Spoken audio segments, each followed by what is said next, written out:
Howdy there, young'uns. Silver Mongoose here, back again for another episode of Gaming Favorites. And basically what this is I get some people together and we talk about something that we love in video games, whether it's a certain company, a certain genre, a specific game, anything that tickles our fancy. And today we're going to be talking about video game music. And my first guest is a returning guest, and that is Crow from the RetroRoadshow. How are you doing today?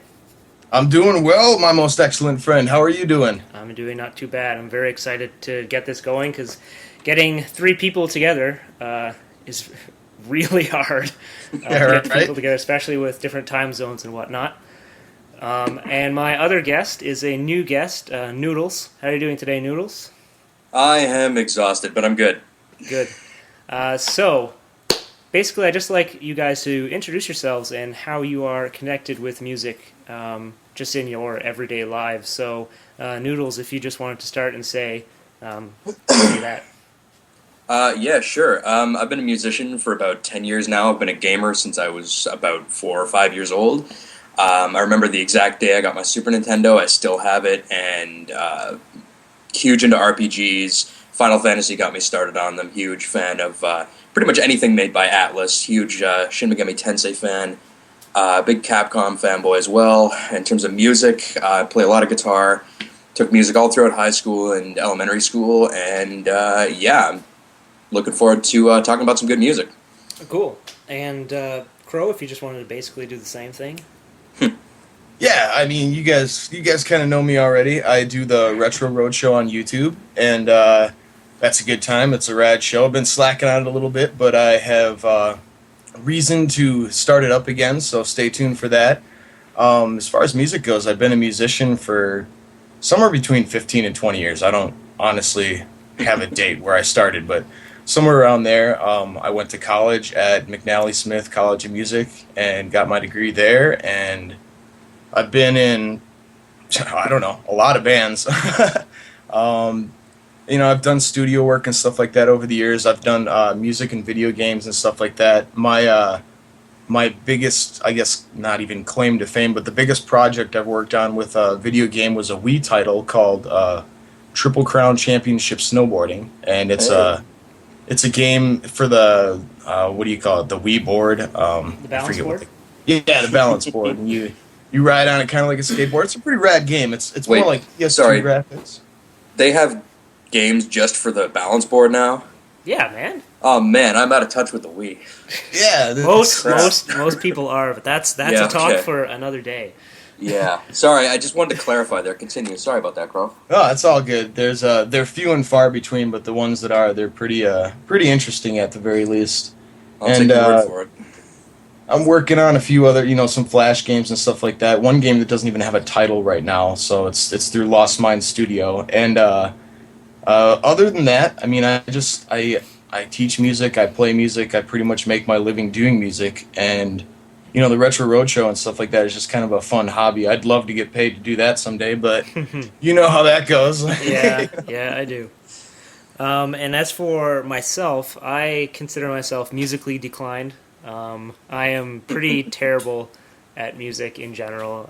I played maybe 4 or 5 months of trumpet in high school. I also played about 4 or 5 years of fiddle, so fiddle or violin. And despite the fact that I did that, I'm like somewhat tone deaf, and I have terrible taste in music and whatever. I'm just pretty musically declined. So I don't know, and man. I've seen that video you got on your page. It's from a few years ago, but with the djembe drum. Yeah, and I remember I posted on there, and I got totally owned by everybody on your channel too. I was like, "Hey, nice Pikachu mask." Oh, everybody's like, "You clearly don't play Legend of Zelda very much, do you?" Wait, I remember that. It is a Pikachu mask. Hey, you! Worst comment ever. Oh, jeez. And I guess, that is a good point. I have performed a little bit, and you have as well, Noodles, a little bit of video game music in a small venue once or twice. And I know one song on piano. So that's basically my... That's something. That's a start, man. It's a start. Gotta start somewhere. So, as for video game music, if you wanted to start Noodles and just say like if you can remember maybe the first time where you really took notice to video game music, or whenever you noticed like a soundtrack really caught your attention and you said, oh, maybe you actually firstly listened to a video game soundtrack outside of the video game itself. If you can even remember. I do remember quite vividly, actually. A couple years after I got my Super Nintendo, my parents got me Final Fantasy III, or 6 in Japan, and through re-releases. But Final Fantasy III for Super Nintendo, I still have the copy of it, and I played through it. And the soundtrack, mostly because Uematsu is just a genius, but it spoke to me in a way that the words on the screen just didn't. So I ended up looking for the soundtrack. I found it, I listened to all of it, and I just fell in love with it. Every single piece of music there just reached out. It really helped to understand the story and the characters, and that's why I put a lot of stock nowadays into the score of a video game. Mm-hmm. Excellent. So that would have been like early mid 90s then? Yeah, something like that. Yeah. And you, Crow? 2 words. Rad Racer. That was the first game that I got when I was a kid, when you do the whole trade up, like, oh, I'll give you Super Mario Brothers 3, you give me this, and I traded up for Rad Racer. And I had that game for months too, and the kid, he even gave me my game back, and I kept Rad Racer. But it was Sunset Coast, actually, the level, like the coast level or whatever, that I actually kind of just sat there and I was listening to the music and actually thinking like, wow, this would be cool if somebody actually played this in a real band, because back in that day, like, I didn't really make the connection between real musicians and video game musicians, which they are real musicians. You just figure it's a game, that's the music comes in the game and it's just part of it, and you don't really think about what goes into it. But that was one of the first moments where I was sitting there and it was just like, man, this is pretty cool. Like, it seemed like something that I would listen to outside of just playing the game. And I never really tracked down any soundtracks. I kind of lived in the middle of nowhere, so that sort of thing was kind of hard to come by. But I definitely, especially games where you could go through the sound menu and stuff like that and listen to the tunes, that was definitely, I did that quite a bit. And my friends thought I was kind of weird because of it. But I mean, they're good tunes, man. I mean, you can't deny that, no matter what they're made out of. Hey, you totally could have ordered like your Yoshi's Island tape from Nintendo or something back in the day, cassette tape. Yeah, they had, I remember like seeing those like pictures of those like soundtracks on cassette tapes, like Yoshi's Island and Super Mario World and stuff. And they, of course, they don't have the whole soundtrack because they can't fit it. But I don't know. I'd love to have one of those. I lived in a household where like mail order stuff wasn't forbidden, but I really had to do some serious negotiating with my parents to get sort of things like that. Yeah. Because I mean, all it took, man, was I filled out a publisher clearinghouse thing one time, and we got mailboxes full of crap, and I think Columbia House, that was the other thing that did it, man. Any kid who signed up for Columbia House feels that pain, and it was really hard to convince your parents after that to let you do any more mail order stuff. Yeah. So for me, I remember it was sometime in elementary school, I think, we had to do a class project on music.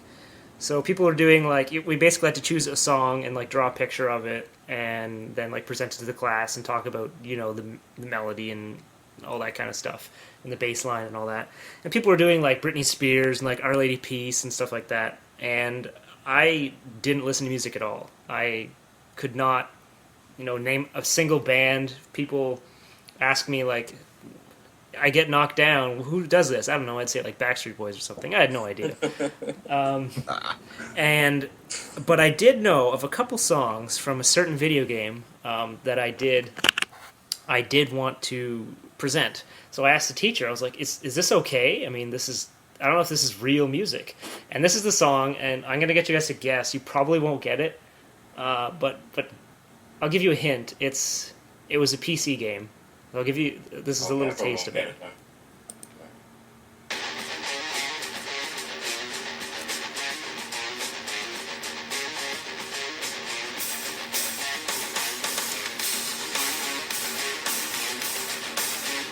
No guesses? What's the year? I don't know, man. It's a shooter. Does that help? Oh, Painkiller? Nope. No, wouldn't be. It's a sequel.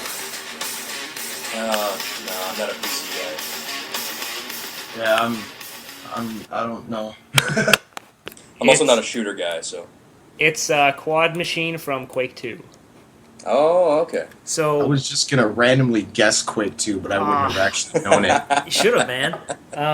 Because basically, we got a Quake 2. It was burnt. I don't know if this is what made it happen, but if I put it in it was the first game I ever had where if I put it in a CD player, the music would play. So that was one of the first soundtracks that I listened to. So I presented that to the class, and I drew like a military robot from like Sonic on there and everything, and it didn't even have a title, so it's like, this is heavy metal from Quake 2, and that was my first connection to it. And then after that, I usually started listening to like MIDIs, like MIDI files of like old video game music and stuff. But Oh, man. I think I was a bit later than you guys starting to listen to video game music for sure. I remember, sorry, just, you reminded me of something with the MIDI stuff. I used to sit in my family's computer room for hours on end and just fiddle around with Final Fantasy MIDI files and, like, change all the instruments and make it sound really weird, and it was fun. Nice. Sorry. No, you don't have Just to apologize, remember man. That's what this is about. That's what this is All here right. for. As long as we don't go on tangents talking about, like, our favorite cake recipes or anything, then it's okay. Now I want cake. He's speaking specifically to me right now because So we all started, well, actually probably about the same time, but because Crow, you're older than us, you would have technically had more time to listen to the music. So I thought, maybe we could just go straight into talking about some of our favorite music, for sure. So let's see if I can rig this up to work. Pretty much a crapshoot at this point. Yeah, I just need to. You got the other one working pretty good. Yeah, but that's because those were downloaded separately, and this I'm on a Mac, so everything is like so confusing to me. Oh. Yeah. It's just like I can't find the downloads folder, and I all right. boycott. That's my opinion. All right, so I have one that's called 1.mp3, and I'm assuming this is yours, Noodles. So what we're gonna do? Maybe. That's fine. Well, it might be something weird as well that my fiance downloaded. So hopefully that's what that is. Well, let's hope not. This get really awkward really fast. All right, so I'll play this one first, and then we'll listen to it for a couple minutes, or not a couple minutes, but until we get a significant feel of it, and then we'll see if me and Crow can guess it, and then you could just talk about what it means to you. Yeah, sure thing.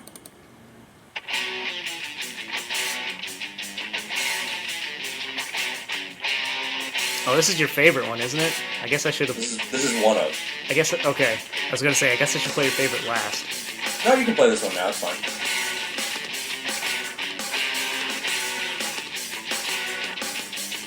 I have no friggin' idea what this is. yeah, I'm lost. You lost? So you wanna share what it is? Alright, it's the battle music from Persona 4. Oh, okay. Yeah, it's a great game, like, I said I love the Shin Megami Tensei series, and Persona specifically because it's so drenched in just all world mythology. And you get certain games in the series like Digital Devil Saga, which I said I was going through right now, which is more based on Hinduism and a lot of Indian mythology and a lot of Buddhist metaphor in there. These kind of games are a bit more modern, but have a lot of influence just from world history and world cultures. So, And that goes into the music as well? well, kind of. Like, the music is actually very poppy and very modern, which is kind of a contrast to some of the themes, because a lot of these games get really dark and delve into some really serious issues. But the music for, like the battle music or something, or when you're walking around town or something, is this bright, happy music, And it goes with the theme because you're playing high schoolers, right? You know, it's sounding like, you know, this is popular music. This is what teenagers will listen to.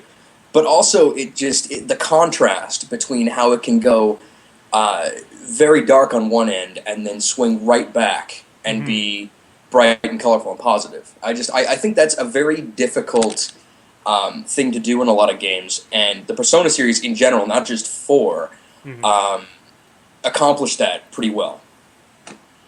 Well, I can't speak to that music because I've never played a Persona game. I recommend it. Yeah.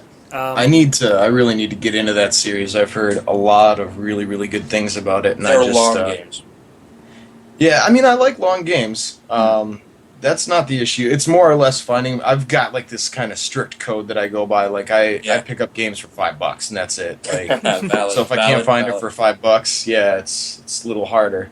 But. Yeah, you're not going to find any of the Persona games for any less than like $25, I guess. But never say never, man. Yeah, exactly. You'll probably find it somewhere, but still, I'm skeptical. I have a pretty radical collection of games that I've scored for less than $5, so you'd be surprised. Depends on who you know, right? Yeah, right. Yeah. So why is it that one of your favorite soundtracks? Is it because of the contrast it creates, or that and how different it is from so many other soundtracks out there? You know, you get a lot of soundtracks out there, especially when you're talking about modern RPGs. I mean, that soundtrack is from 2008. And with a lot of the RPGs that are coming out nowadays, a lot of it is orchestral, a lot of it is trying to sound big, like, you know, you get to a boss fight, and it's this really, you know, floating orchestral, maybe with a bit of electric guitars in the back. It's gotta be epic, man. Well, that's the thing, and, like, I don't find that to be nearly as epic. My second choice will kind of go over that a little bit more, but with this, it's so different. It's so, like, you would not expect an RPG or any kind of game to have that kind of music as fight music. Yeah. You know? It's not something you normally expect, and I am always, always, always open to games experimenting with stuff. Always open to it. And it doesn't always work. In fact, oftentimes it doesn't, but in this case... You're talking to a guy with like 60 Wii games, man. I know what you're talking about. Like, half of my like Wii library is like, this is really interesting, and it's like maybe like a B- game, but it's so different that I have to love it. Yeah. Sometimes it's not so much whether or not something succeeds as whether or not it inspires further, further innovation and stuff like that. There's a lot of stuff on the Wii and other consoles as well. I mean, that just didn't work out. I mean, Virtual Boy didn't work out, but now we have a 3DS and it's freaking awesome. So, yeah, I mean, it's the inspiration, and that's one of the more powerful things of music. It carries so many intangible weights with it that they're so powerful. And inspiration is definitely one of those things. You could be listening to a death metal song and you could be thinking about something completely different, but it inspires you. It puts your brain into that state of mind, and which is really powerful with video games too, because you can either enhance the experience or you can completely shatter it, depending on how you handle the situation. Yeah. So one soundtrack I wanted to mention was or the soundtracks in general are the Silent Hill games, and I'm hoping that none of you two chose one of that. No. Okay, no. So then I didn't choose it as well, but I did want to mention it because that's music where it's not what you'd consider good music, I guess. Like, whenever we bought Silent Hill 3, it comes with the soundtrack automatically, and you put it like in a CD player, and you're like, oh my god, why would anybody ever listen to this? But whenever it's inside the game, it's so fitting. Like, you don't even know it's there. But without that music, it would not even be close to the same experience. He's whoever I don't know his name. Akira Yamaoka.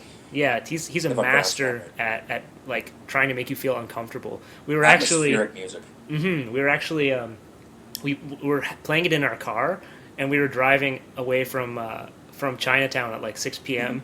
And we turned onto this one street, and up and down the street there were probably like 100 like homeless people like shooting drugs and stuff, and there were cops everywhere. And then we had this Silent Hill music playing, and we're like, oh my god, I don't want to be here right now. And it was gridlocked, so like we were stuck, and there were people like walking around our cars, and we're like, this is not going to end well. But if we were playing like the soundtrack to Yoshi's Island, maybe we wouldn't have been so scared. I'm not sure I'd want to associate Yoshi's Island with that, though, man. Like, That'd I don't be know. great, Touch though. fuzzy, you get dizzy. You know. Like Oh, you'll Kirby's get Dream dizzy. Land music to people shooting up heroin in an alley. That's just, oh my god! Or the Christmas music from Night's Christmas. Like that. Or just Nights in general, which is actually another soundtrack.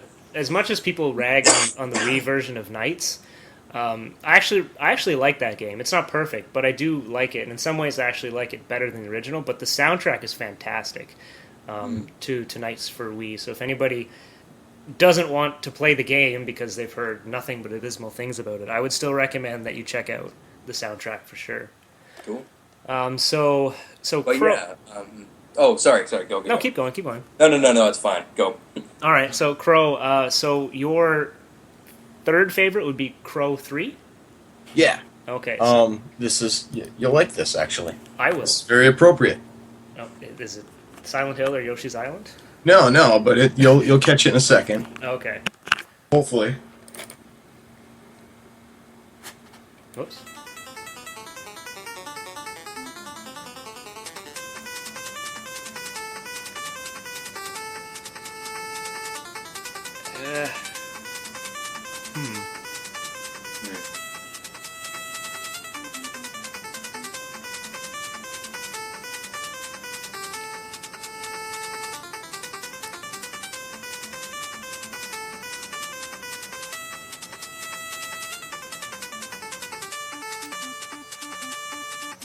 Well, I am digging it, but I have no idea what it is.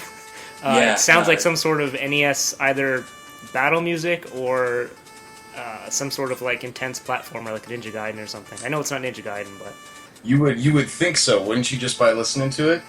Yes. That actually is the tune Sunset Coast from Rad Racer that I was just talking about. Oh, cool. So it's One of intense. the- So it does what it's supposed to. Yeah, it catches you off guard too because you're driving. Rad Racer is I consider it a semi-intense game. You can relax while playing it, obviously, but there are higher levels. It gets pretty ridiculous. But you're just chilling there, cruising down the coast or whatever, dodging a couple cars, and then that comes on, and it's like, whoa! And it's a real good, kind of good scenario where you really get to appreciate the music too. And I always just liked that, and it came back into the forefront of my mind when I heard a guy named Daniel Tidwell did kind of a rock metal remix of it or whatever.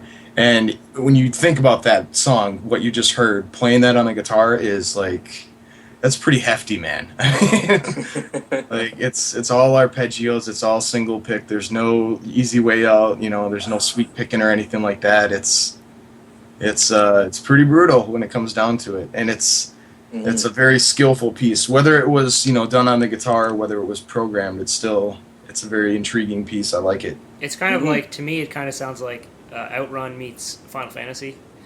Kinda. Yeah, it has kind of like a beach feel, but it is kind of intense and battle-y. So. And it's just obscure enough to where like, you can place it, but you can't quite place it. You could stick that in another game entirely. Like you said, you could stick it in an RPG for battle music or something like that, or for one of the cinematic scenes or something, and it would be just as much in place there as it is in a racing game, which is kind of cool.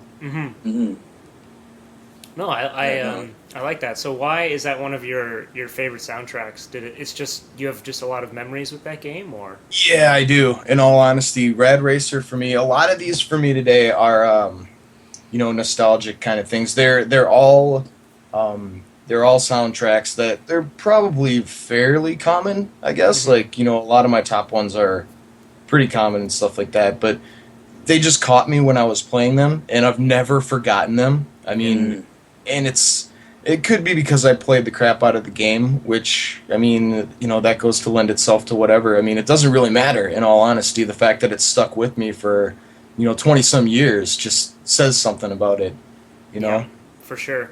I mean, whenever I was selecting mine, I didn't necessarily go for the soundtracks that were good, because if we selected soundtracks that were good, I can guarantee there would be a lot of crossover.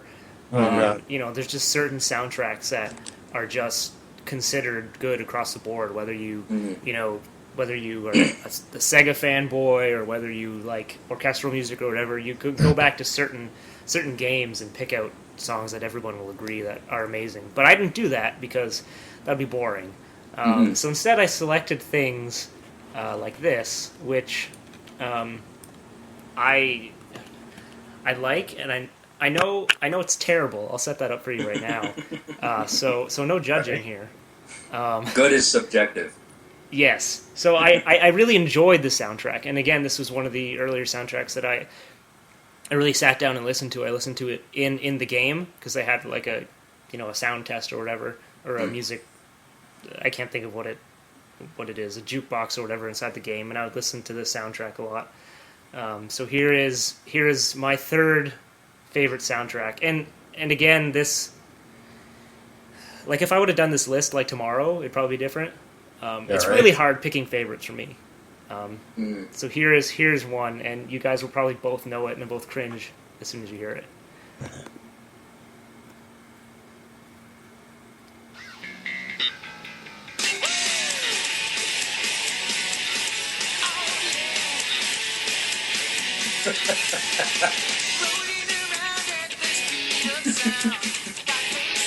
Oh, what the hell is that? This takes me back to high school, man.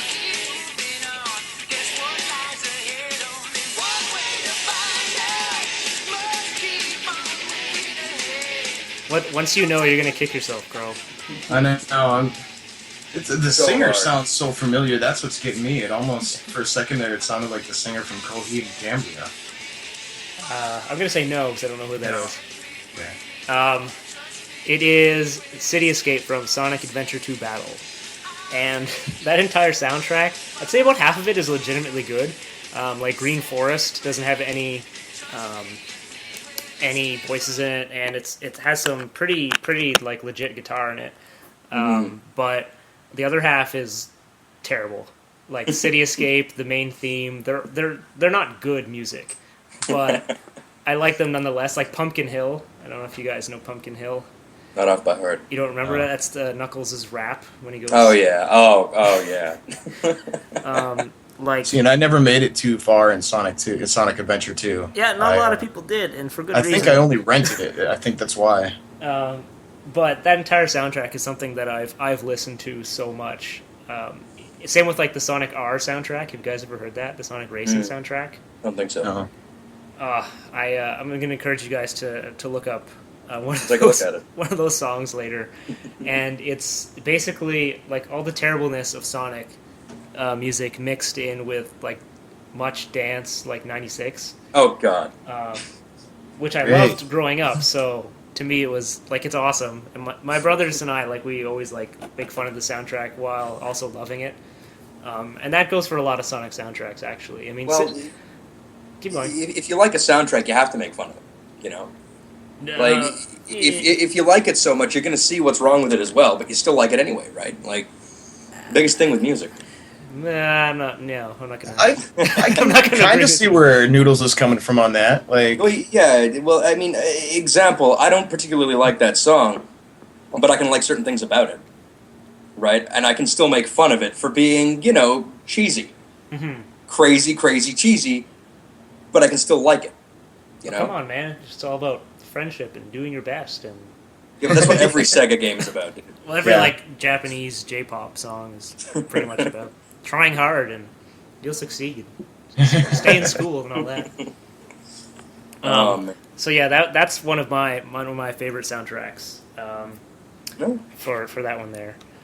So then we'll hit back to I believe this one is yours here, Noodles. So this is your number 2, I guess. Yeah, I didn't really put them in any order. I just kind of threw numbers on them.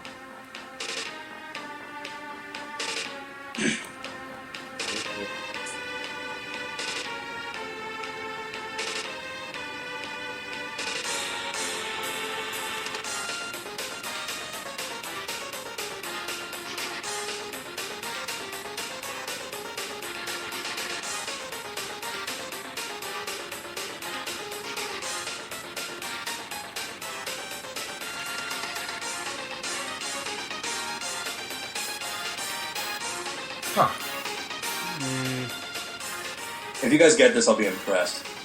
So it's I some was sort gonna of say Final Fantasy 3 at first, but then Nope. once it kicked in, it's some sort of JRPG.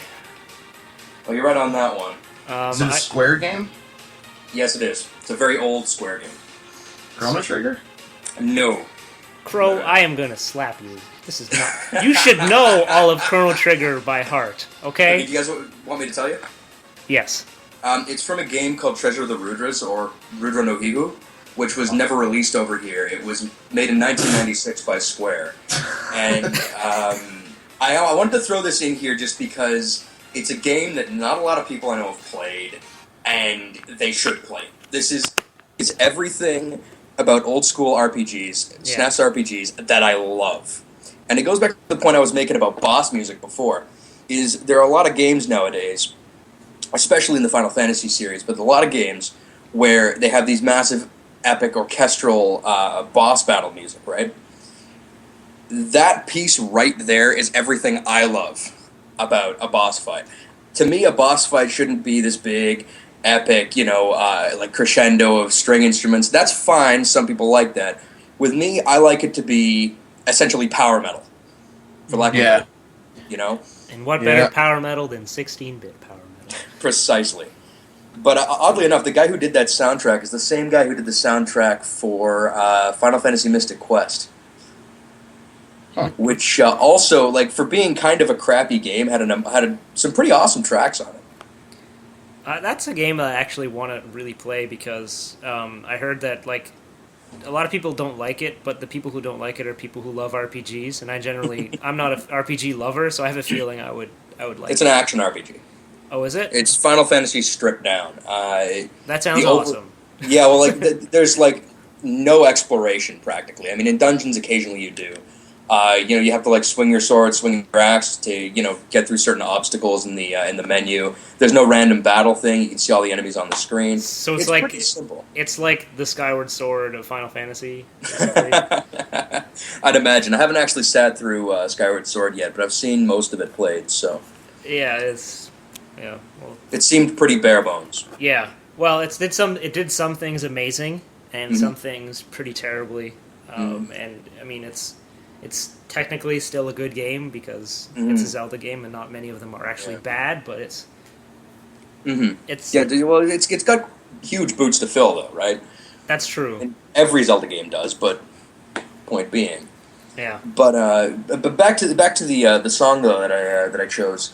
That kind of music and that kind of sound is what I associate with RPGs. Like, I'm always waiting for something that epic to come along. Like, another example of just sheer epic, and this is not quite orchestral, it's an organ piece, but Dancing Mad from Final Fantasy VI. The final boss theme. Crow, do you remember that one?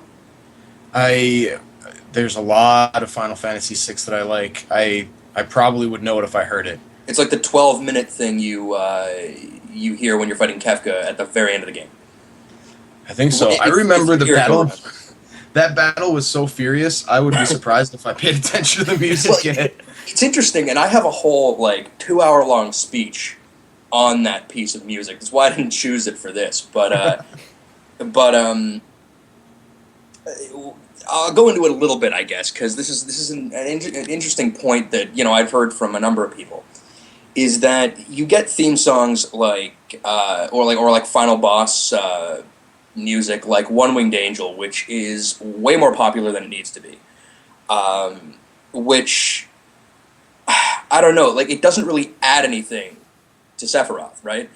Whereas with Dancing Mad, Kefka doesn't really have a final speech before he dies. He does before you fight him, not before he dies. And a lot of people that I've talked to about this, again, don't really understand why.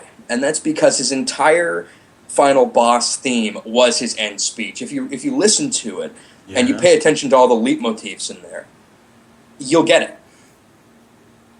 And that is why video game music is awesome. Pardon? I was going to say it is definitely, especially in RPGs, JRPGs, like the boss battles and stuff like that. With exception to the generic ones and stuff like that, where you're just the general fight battles or whatever. But those tunes really, they carry with it, in the prelude to it too, almost like carries more weight depending on how it's, executed, but it does, it carries a lot of character with it too. Mm. And you really need that in in like Super Nintendo games and 16-bit games, because the palette is, even though there's such, so many amazing games on there, when you actually look at the palette that they were given to work with, it's, I mean, nothing compared to games today. I mean, there was so much that had to be inferred and presented, and not all of that can be done in graphics and in text. Which Totally. preferably it wouldn't be done in text, because we were, at the time we were like 8, 9 years old, and we hate reading anyway, so we got to do. Hey, all that's how I graphics. learned to read, practically. Yeah, right. Reading's for squares, man. Yeah, that was something else I wanted to talk about, was like the fact that they did so much with so little, especially with like the NES. They had 3 notes to work with. Oh yeah. If you wanted sound effects, which most games had sound effects.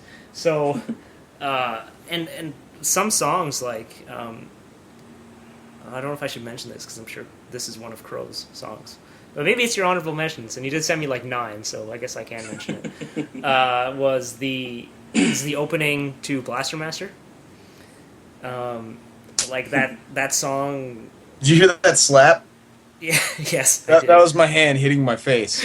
You should probably play my number 2 now. Yeah, sure. I'll get. I guess I'll play that.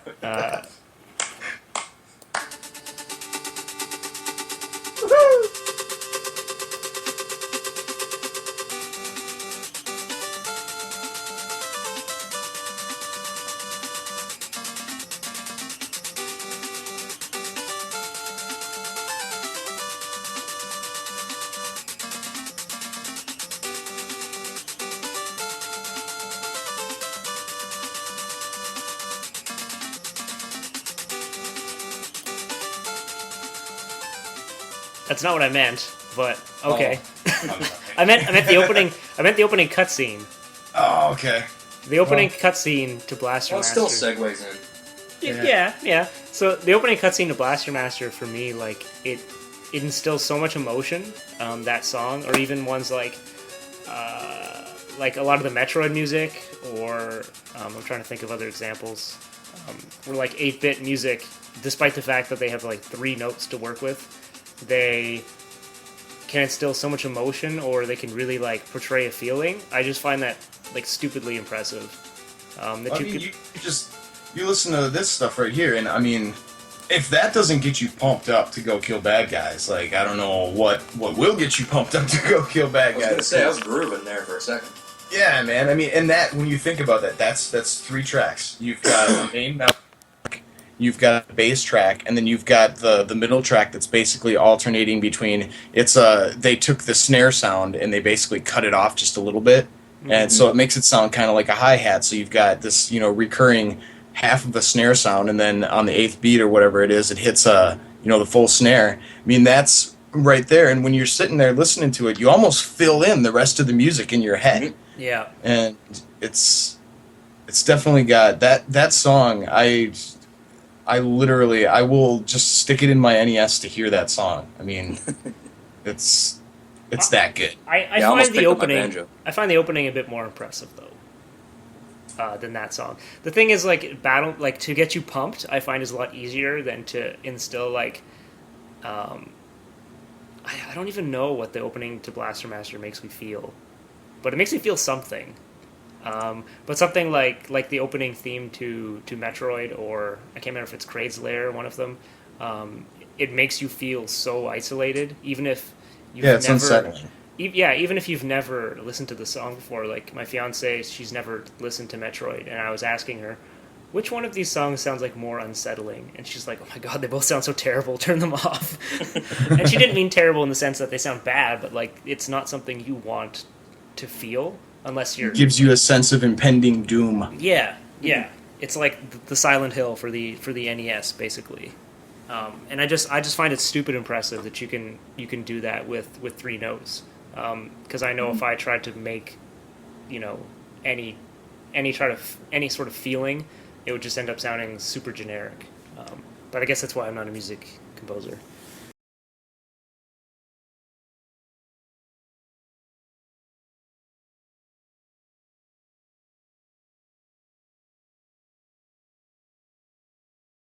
So, Crow, why is that Blaster Master song one of your top three? It's, like I was saying before, part of it is because of nostalgia.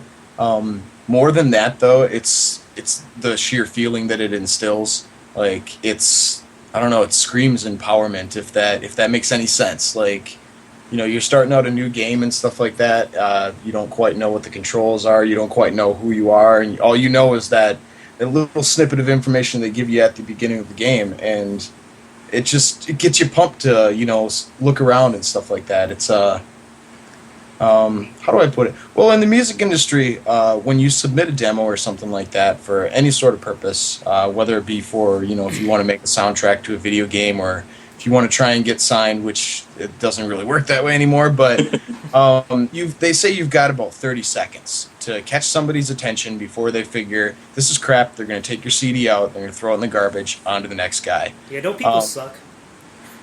Well, yeah, but I mean, the thing is that's about all a human being is really willing to give their attention to, anyways. And when you hear that in the first 30 seconds of a video game, I mean, that's like, or at least within the first 30 seconds of being able to take control of your character, that's a really good feeling. It gives you, it instills, a vote of confidence in you for the rest of the game.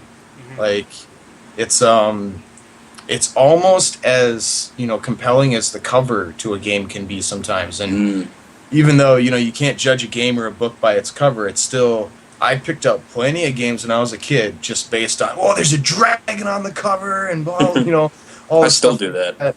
Yeah, totally. And you still get burned every now and then. That's just how it goes. But Dragon burned. I see what you did there.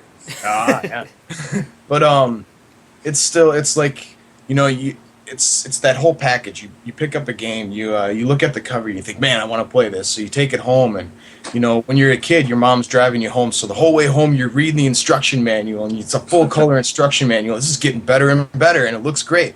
And then you pop it in, you get a cool cutscene and some freaking awesome music that's just getting you pumped up, and it's like, now this is my weekend.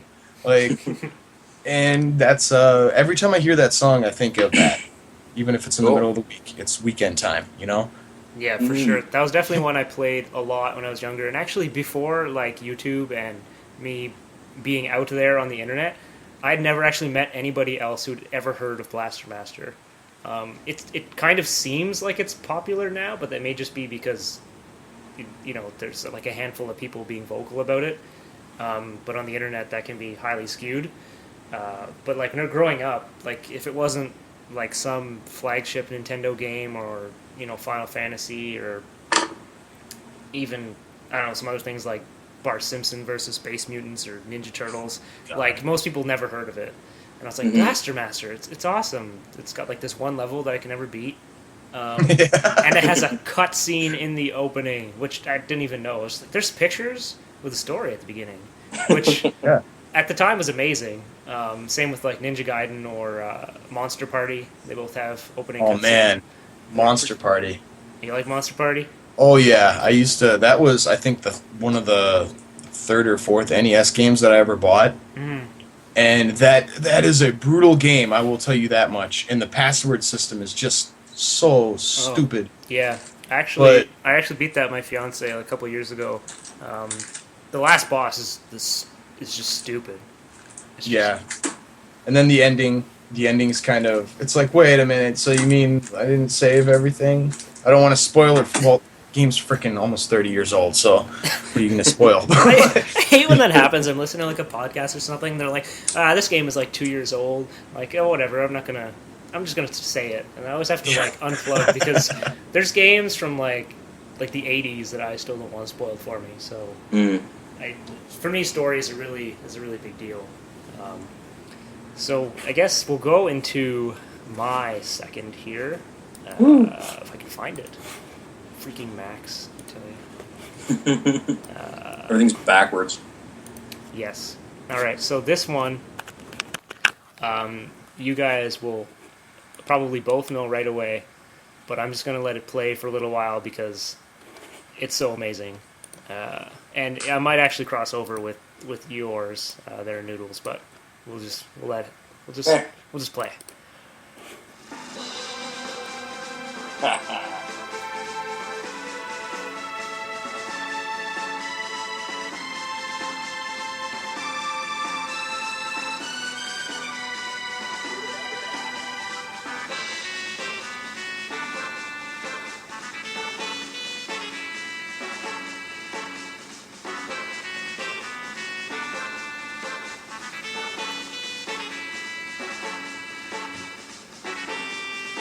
So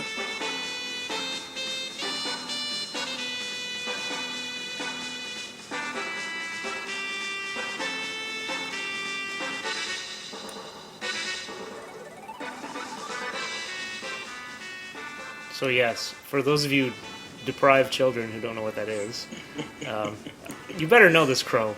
Please tell me you know this. Man, I'm not doing so good today. It sounds really familiar, like half the other stuff that we play today. But yeah. It is the main theme from Chrono Trigger. Okay. At least tell me you played Chrono Trigger. Come on, Crow. Yeah, I see. I've never beaten Chrono Trigger actually. That was What? There's like a billion ways to beat it. You couldn't find one. Well, I rented it back in the day. So did I. We ended up. I mean, that's basically my only experience with it. Is I rented it, and then in my hometown, man, if you rented a game and you were stupid enough, which I was, if you were stupid enough to go to school and say there's this awesome game at the video rental store, then you're never renting that game again. That's all there is to it. It's going to be gone from there on. And I played Chrono Trigger a little bit, picked it up a few years later on an emulator, still didn't finish it. Now I have it on the PS1, and I still have not gotten into it. It's just kind of messing about. What's that? That version's a bit slow, though. Oh, right on. Yeah. I mainly picked it up just because it was $5. You know? Hey, can't complain with that. Yeah, it was one of those things. It was an amazing garage sale. It's a story for another time. But dude basically cleared out his whole PS1 collection, $5 a pop, and got some titles. And but yeah, there's just I find myself in this predicament quite a bit. There's so many games, there's so little time, and especially with an RPG, you can't just play halfway through and then pick it up 3 months later. Well, Chrono Trigger is relatively short, though. I think you can beat it. About 20 hours. Yeah, about 20 hours. There's I think 12 different endings or something. Like that. So I think the shortest one you can do, other than the one where you start the game over and beat it in half an hour, through your first playthrough, I think you can probably beat one in 16 hours if you're quick. Something like that, yeah. So if you don't grind too much. That's a weekend project for you. Right on. Yeah, it's one of those things that I've meant to, and there's a select few games out there that I'm pretty much I'm savoring the fact that I haven't played them, and I'm waiting for that time where I'm like, geez, I have no idea what to play now. I have no idea what would be a good game, and that's when I'm probably going to pick some of those games up and play them. Just waiting for the right Final Fantasy IX. I've never played Final Fantasy IX. You're not missing a whole lot with 9. See, and I watched a friend play it, and it seemed like really my kind of thing. So I'm looking forward to it, but it's not back to the old school for sure. Okay, yeah, and that's where I really have come to appreciate Final Fantasy is in the old school stuff. In all honesty, but I'm in the same boat. Yeah, and I'm not as well versed in music titles either. As far as you'll hear a theme and I'll recognize it and stuff like that. But yeah, sometimes, yeah. 9 was a bit hard for me to get my head around, but it's good once you get really into it. Cool. Yeah, man. So for Chrono Trigger, I don't know if you will agree with me here, Noodles, but for me, almost every song in that soundtrack is awesome. There's not a single one I don't like. Yeah, and it seems fairly ahead of its time, and I love what they do with. They have a lot of synthesized choirs and organs.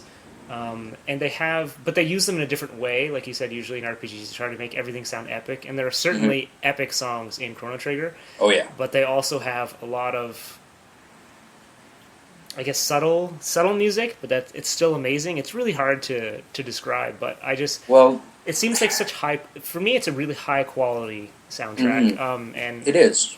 That theme there, if I'm blasting that, it'll give me goosebumps.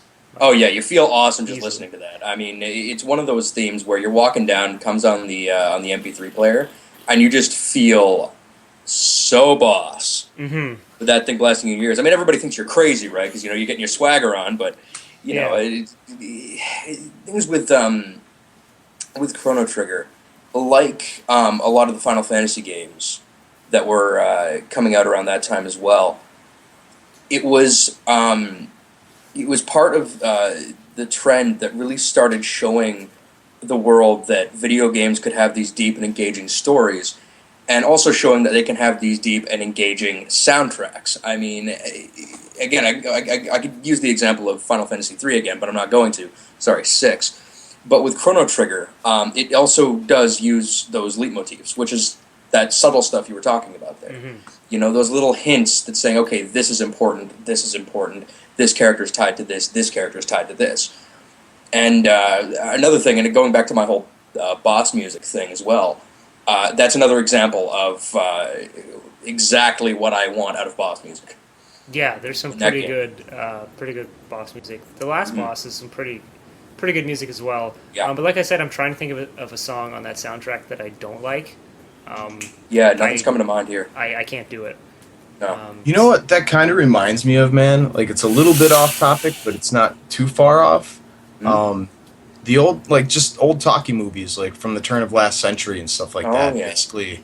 Where, I mean, they would either be, you know, a silent film, or it would have, you know, very limited talking and stuff, but the music was relied upon so heavily to provide inflection and character development and atmosphere. I mean, you could literally, in the old radio dramas, too. I mean, when you listen to all that stuff, just the background music and stuff says so much about what's going on, like stuff that even seeing it in an image probably couldn't convey to you. Mm-hmm.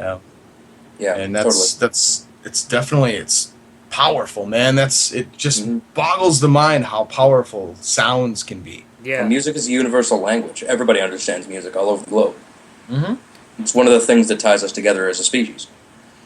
Definitely. Yep. Excuse me. I think that also, like, I know I said this with NES, but I found, like, some of the music on the Super Nintendo was so impressive. Like, like that and some other soundtracks that I might mention later, so I don't want to get into it.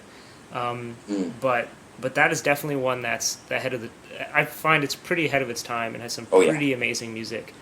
I don't want to get into the other one right now, but I completely lost my train of thought. So we're just gonna move on to, let's see here. Where are we? I've got 2 that I sent you. They're both honorable mentions. So we're done. Your favorite ones then? Yeah, well, you only told me to have 2, so I suppose you can consider these extended favorites then. Sure. Well, I said 2 of your favorite one. Mm-hmm. So 2 songs from your favorite soundtrack, and then 2 other soundtracks. Oh, that's what you mean. Yeah. I'm gonna have to, like, send, like, bullet points to you people. Okay, so I wasn't the only one who was confused by that. Good. Dude, I thought he meant 2 songs from your favorite movie soundtracks. Oh yeah, I love talking about movies, Crow. That makes a lot of sense. So I'm like, okay, cool. Here's, like, Back to the Future, Ghostbusters, Danger Zone, like, you know. Oh man, I love Danger Zone. I'm trying to find freaking Max. I tell you. All right, so we'll go into. Just pick one. Yeah, I'm trying to find yours. Oh yeah.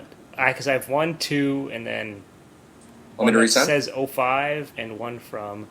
05 I think was mine. Right. So Pretty sure. Find out in a sec. We'll play to see what happens. Aye.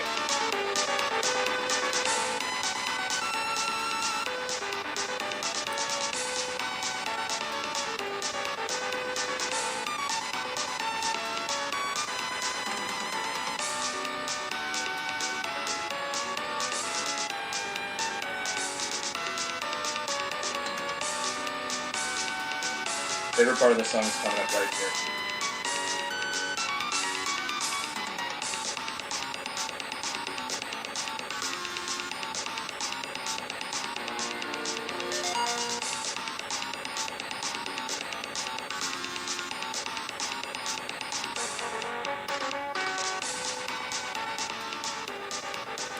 And I'm probably gonna regret saying this, but any of the songs that I'm playing here, I'll try to post a link to, or any of the bands or whatever we mentioned. I'm gonna try to post a link to it in the section below the video. So don't ask me what they're called, please. I know people will anyways, even though I'm saying this.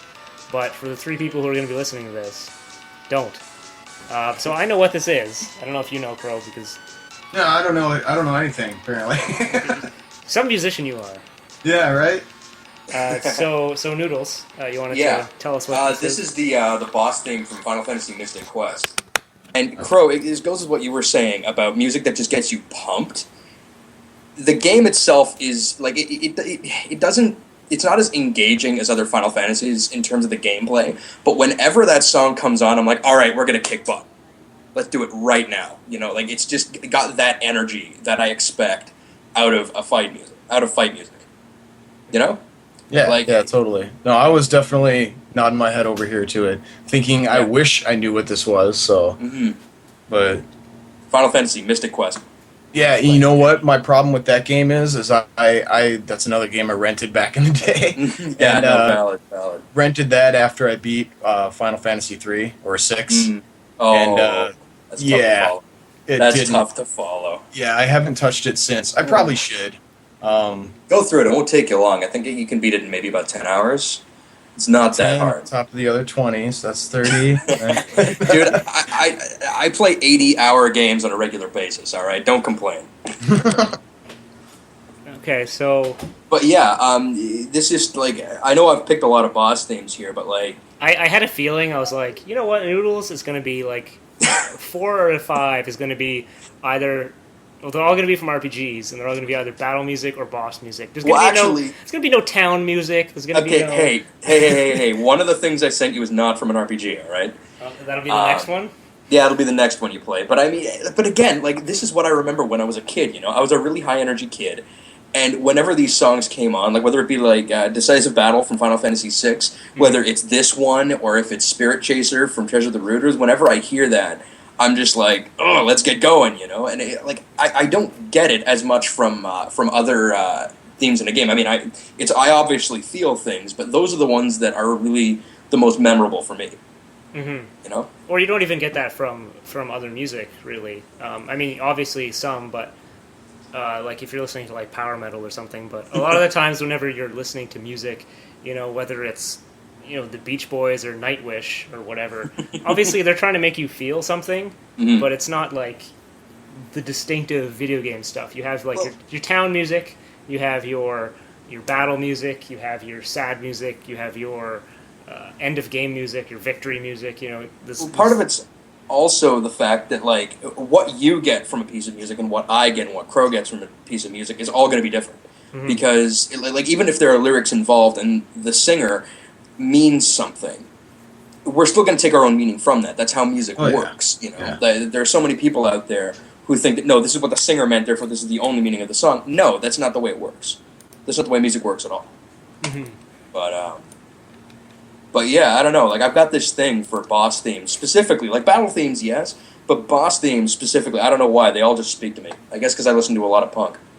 It might be also the fact that you only listen to them maybe once or twice, depending on how bad you are. Yeah, probably. It's true. I mean, they're designed to be, like you said, epic and get you going and pumped, and you're at a certain point that becomes extremely memorable. Like, you're only going to face the final boss of a game, hopefully, only a handful of times, whereas you're going to hear the battle music probably, like, 10,000 times, or if you're playing, like, a Dragon Warrior game, like, 10 million times. So maybe that has something to do with it as well, that it has more of an impact because it's a singular thing, it's a singular piece for you. Well, yeah, and I mean, even in the titles of these things, like the decisive battle, like it makes you think, okay, this means something. It's not like like all the other random guys I've fought. Like this actually matters, and I like that feeling. I like the feeling of progress, and I always link those boss themes to progress, and I don't get that from the newer ones. Because they sound just like everything else in the game, which is all orchestral, right? I get that orchestral's nice, but they overdo it. Yeah, I think they really do these days. I mean, once it got to the point where they're like, okay, we can record high quality music now, so enough of the synthesized stuff, which is kind of sad.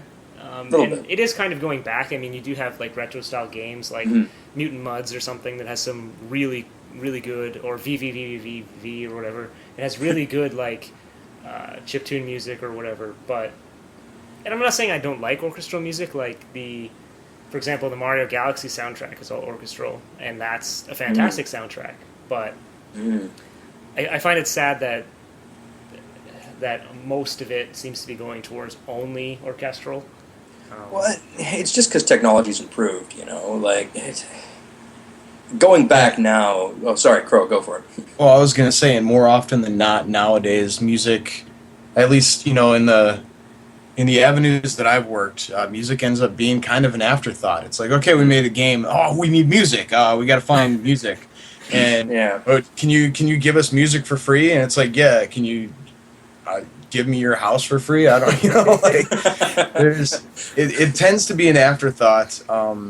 Not always. I mean, there's some people who put a lot of value in it, and that really shows in the game too. When the music is developed right alongside, and it's scrutinized over, and it's molded and formed with the final product and stuff. And then you can just tell when they slap a bunch of stuff on there. Yeah, for sure. I mean, sometimes it's after, sometimes it's before, sometimes it's during. I know with, for example, this is the one example I could think of in Super Mario 64, the ice levels. I think Koji Kondo made most of the music before, and then he got to the ice levels, and they're all fast-paced, and he pictured them being like really slow and icy, so he had to completely junk all that music and then start over. So sometimes people do care, obviously. But I also depends on the game too. Yeah, there's some games where it's very clearly an afterthought, but some that it just fits so perfectly that you wonder how they got 300-400 people to make this one level or this one area or whatever match so perfectly with the music, or vice versa. It I don't know. It really seems fantastic in a lot of ways. Well, it's because music is part of narrative. What we're talking about here isn't just music. It isn't just the story. It isn't just the graphics. It's narrative. It's all part of a single, a single package. Well, and sometimes I wouldn't say that about like Mario. Well, I mean, Brothers. it should be. It should be anyway. That's what I'm getting at is that like so many people say, like I've talked to a bunch of people that I've worked with saying like, oh, that game has great graphics, I'm going to go buy it. And I'm thinking, okay, if it just has great graphics, why would you buy it? If it has good graphics don't open that can of worms. I will be there for hours. Yeah, I'm probably going to regret that. Just scratch that. Yeah, well, we're just gonna try to focus on music here, but like Point being though is that like it is part of the package. Well, it should be part of the package. In my mind, it should be anyway. Yeah, but again, like I find it's really difficult to speak about video game music because, like you're saying right now, it's a big part of the package and this, and yeah, that might work for this gen, last gen, maybe the gen before. But if you look at like in television or Super Nintendo or Nintendo, the music doesn't necessarily have to do anything with the story or narrative or. I mean, it could just be just there. And some games, I mean, that's fine. I mean, if the ground theme for Mario Brothers 1 was completely different, would that change the game? Probably not. If it was really annoying and bad, then yes. Yeah, but if it was I don't know, because I mean, imagine like the theme song from like McKids being over Mario Brothers.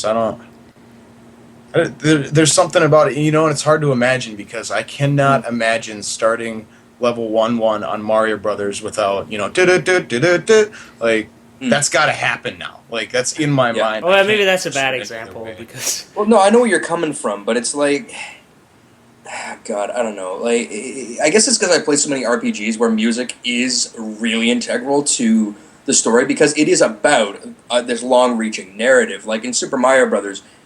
You got to save the princess. That is it. Yeah. That's what you want to do. That's why you. Why do you care? We'll leave that up to interpretation. But in RPGs, ideally, you have a set goal, but it's a complex goal. Your path there is complex, and everything about the game is complex, right? It's not just a straight point A to point B. It's point A to point Z, and you hit all the points on the way.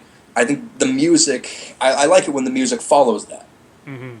Well, usually like RPGs they deal with maybe not, more serious concepts. I mean, you're talking about a full narrative, like on Mario, it's like you died, you get the and you go back to the beginning of the level, you have one less life, but you do it again. In RPGs, you actually deal with like, real, your characters that you've spent the last 20, 30 hours growing to love, learning, their ins and outs and stuff like that, and then somebody dies, and it's like, it's supposed to be one of those holy crap moments, and if they just did, you know, like, that wouldn't exactly. You'd be like, huh? Well, Imagine that in the middle of Chrono Trigger.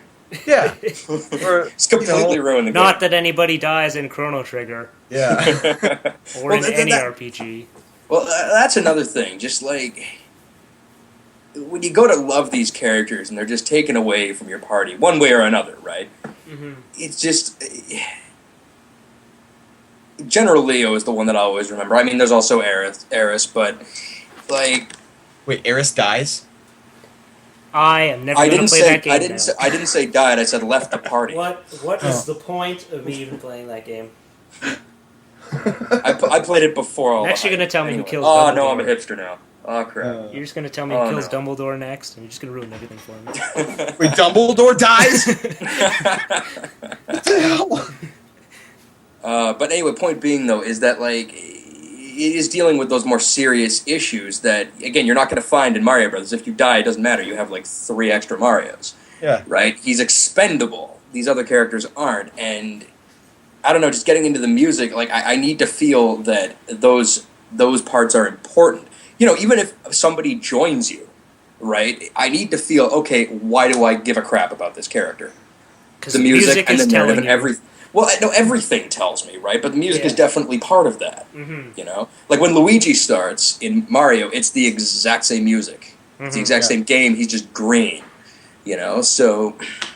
But I guess that's part of it too, is that it tells you how to feel, I guess. Mm-hmm. Because, for example, in some RPGs, if a certain character leaves, you might actually be happy about it, because they might be a jerk. Or if they die, you might say, oh, well, whatever. But if they're telling you to feel sad, or they're telling you to feel happy, like they're letting you know in their own way without saying, you know, because in a book, it'll just say, oh, Crow has been saddened by the loss of his companion. But in the game, they don't want to say that because that's telling you how to feel, but too directly. Whereas in you know, with music, they're telling you how to feel, but in a subtle way, so you don't fight it. You don't fight it. It's a gentle push in the direction towards feeling what they want you to feel. Mm-hmm. It's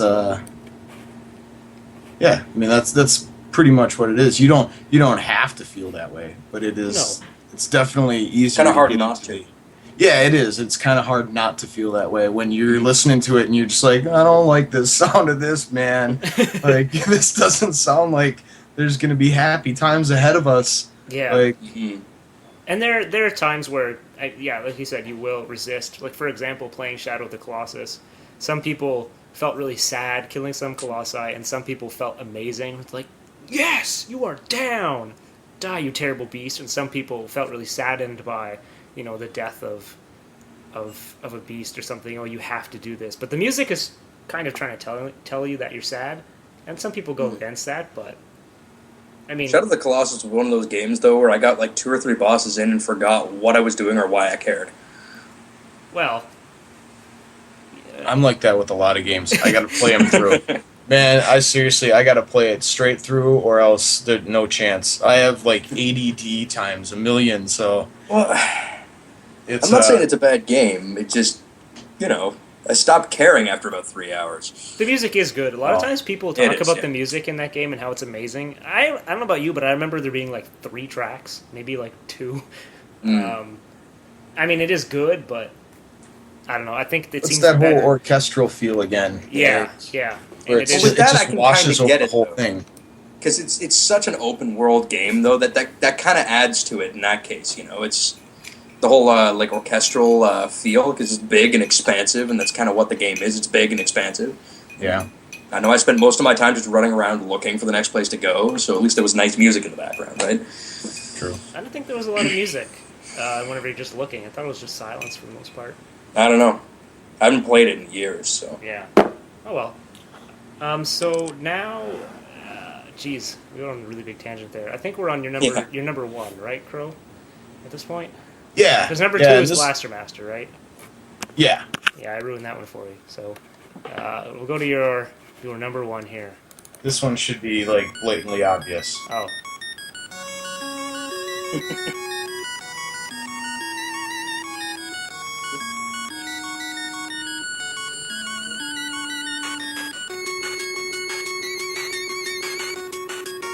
cannot think of parental flaws when listening to this.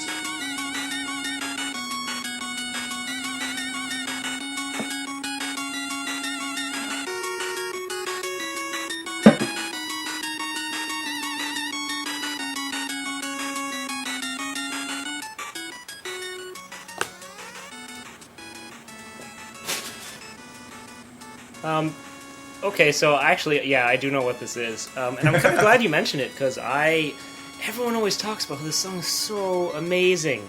I find it really annoying, but I guess I'll let you talk about it before I bash it. There is. I will admit. There's one note in there where it gets towards the top where it's like, I hope that's over quick. But I don't know. And it never is. That song to me, it invokes a very specific feeling in me, and that's why I enjoy it so much. And it's just good times. Mm-hmm. It's a very, very innocent song, but it's very. I don't know. It reminds me of good times. Not even just playing DuckTales. For some reason, that song there, and then when I finally, because I use that for those that don't know, I use that for the intro of my show. I use a reorchestrated version by Daniel Tidwell, and when I heard his version of it, I like almost cried, man. It was just like when you guys were saying like you heard that one song, and was it from the Shin Megami Tensei series, and you said, "Oh man, I'm back in high school." You know, yeah. Or you know, and that's to me, it's like I hear that song and it's like 4th grade. You know, it reminds me of such a simple time, and for some reason, getting to that level in DuckTales, it was a hard thing for me to do. And when I got there, it was like this breath of fresh air. Like you've got the whole game how it is, and like the mechanics don't really change that much on the moon or anything like that. But it's such a drastic change of scenery, and the way that they open it up with that is. It's a really magical little piece. So maybe you should tell people what the song actually is. It's called The Moon. From DuckTales, on the NES. Yeah, from DuckTales, yeah. Most people probably do know it, because it is like often hyped up, I think, as one of like the better, at least NES songs. Yeah. It's just a feel-good tune, man. I mean, like you said, I think the reason I don't like it is those notes, a lot of them are really high. It grates on the ears after a while. Yeah. Yeah. And I mean, maybe it's because I never played DuckTales. But why do you think that this song has not just an appeal to you, Crow, but to appeal to a lot of people? Because I can guarantee the hundreds of thousands of people that say the song is amazing, not all of them played DuckTales. Some of them are just riding on the coattails, but there's got to be some of them that just like it just because of what it is, and I can't see why. There's a quality to it when, especially, you know, the Tidwell version that I use. First time I listened to that, it brought back. How do I put it? You remember those? I mean, like Saved by the Bell shows like that, like just crappy '90s shows where it's like, hey, we're all friends, you know, and they had the cheesy rock intro and stuff like that, and it's total cheese. I mean, maybe that's what's the most appealing part about it is. It's so sappy and cheesy, and it just when you hear it, it's like, oh, what a nice song. I mean, it's you find for that some relaxing reason, though, because that song it's so I Capcom for me that I can't help but think of like because most of their NES music is rooted similarly, and it just for me that just like brings out memories of like Mega Man, and it just makes me want to think of the really obnoxious music. Obnoxious. Yeah, like it's like in your face, you know, like that's what I get when I get Mega Man, you know. Yeah, when I get Mega Man, it's always very, you know. Sorry, go. Well, I was just gonna say it's very adrenaline pumping kind of stuff, like especially like the Wily stages and stuff like that. They just get you going. But yeah, to me that song is really chill. It's really hard to quantify. Maybe that's why I like it so much, because it gives me a feeling that I can't quite put into words. It's a mixture of nostalgia, a mixture of remembering playing this game with my friends and stuff like that, and then it reminds me of so many other things about, like, you know, the late 80s and early 90s that I just think that it's kind of just a trip all in itself. It reminds me of shows, you know, like I said, like Boy Meets World, Saved by the Bell, you know, all that stuff. Even like Perfect Strangers. It's like it's a total cheesy soundtrack piece, but it resonates. It's just like you know, you got the touch. You know, you sing that in a bar or something like that, you're gonna have 8 other people going, "You got the power!" Like it's horrible. I mean, it's a total cheesy song, but it's also like it invokes something in you that maybe it's just that inner child where it's like, yeah, I remember this. It sucks, but it's awesome, and I don't know. It wraps up a lot of that for me in that one little tune. I don't know, you know. Did you play this game, Noodle? No, I never played it. And what did you think of the song? You see, I'm kind of sitting on the fence a little bit with this one. Like, yeah, you know, it's got that kind of nostalgic feel to it, but for me, nostalgia isn't so much the 8-bit, mine's the 16-bit. Like, when I hear something off of a Super Nintendo, that's more nostalgic for me than hearing an 8-bit tune.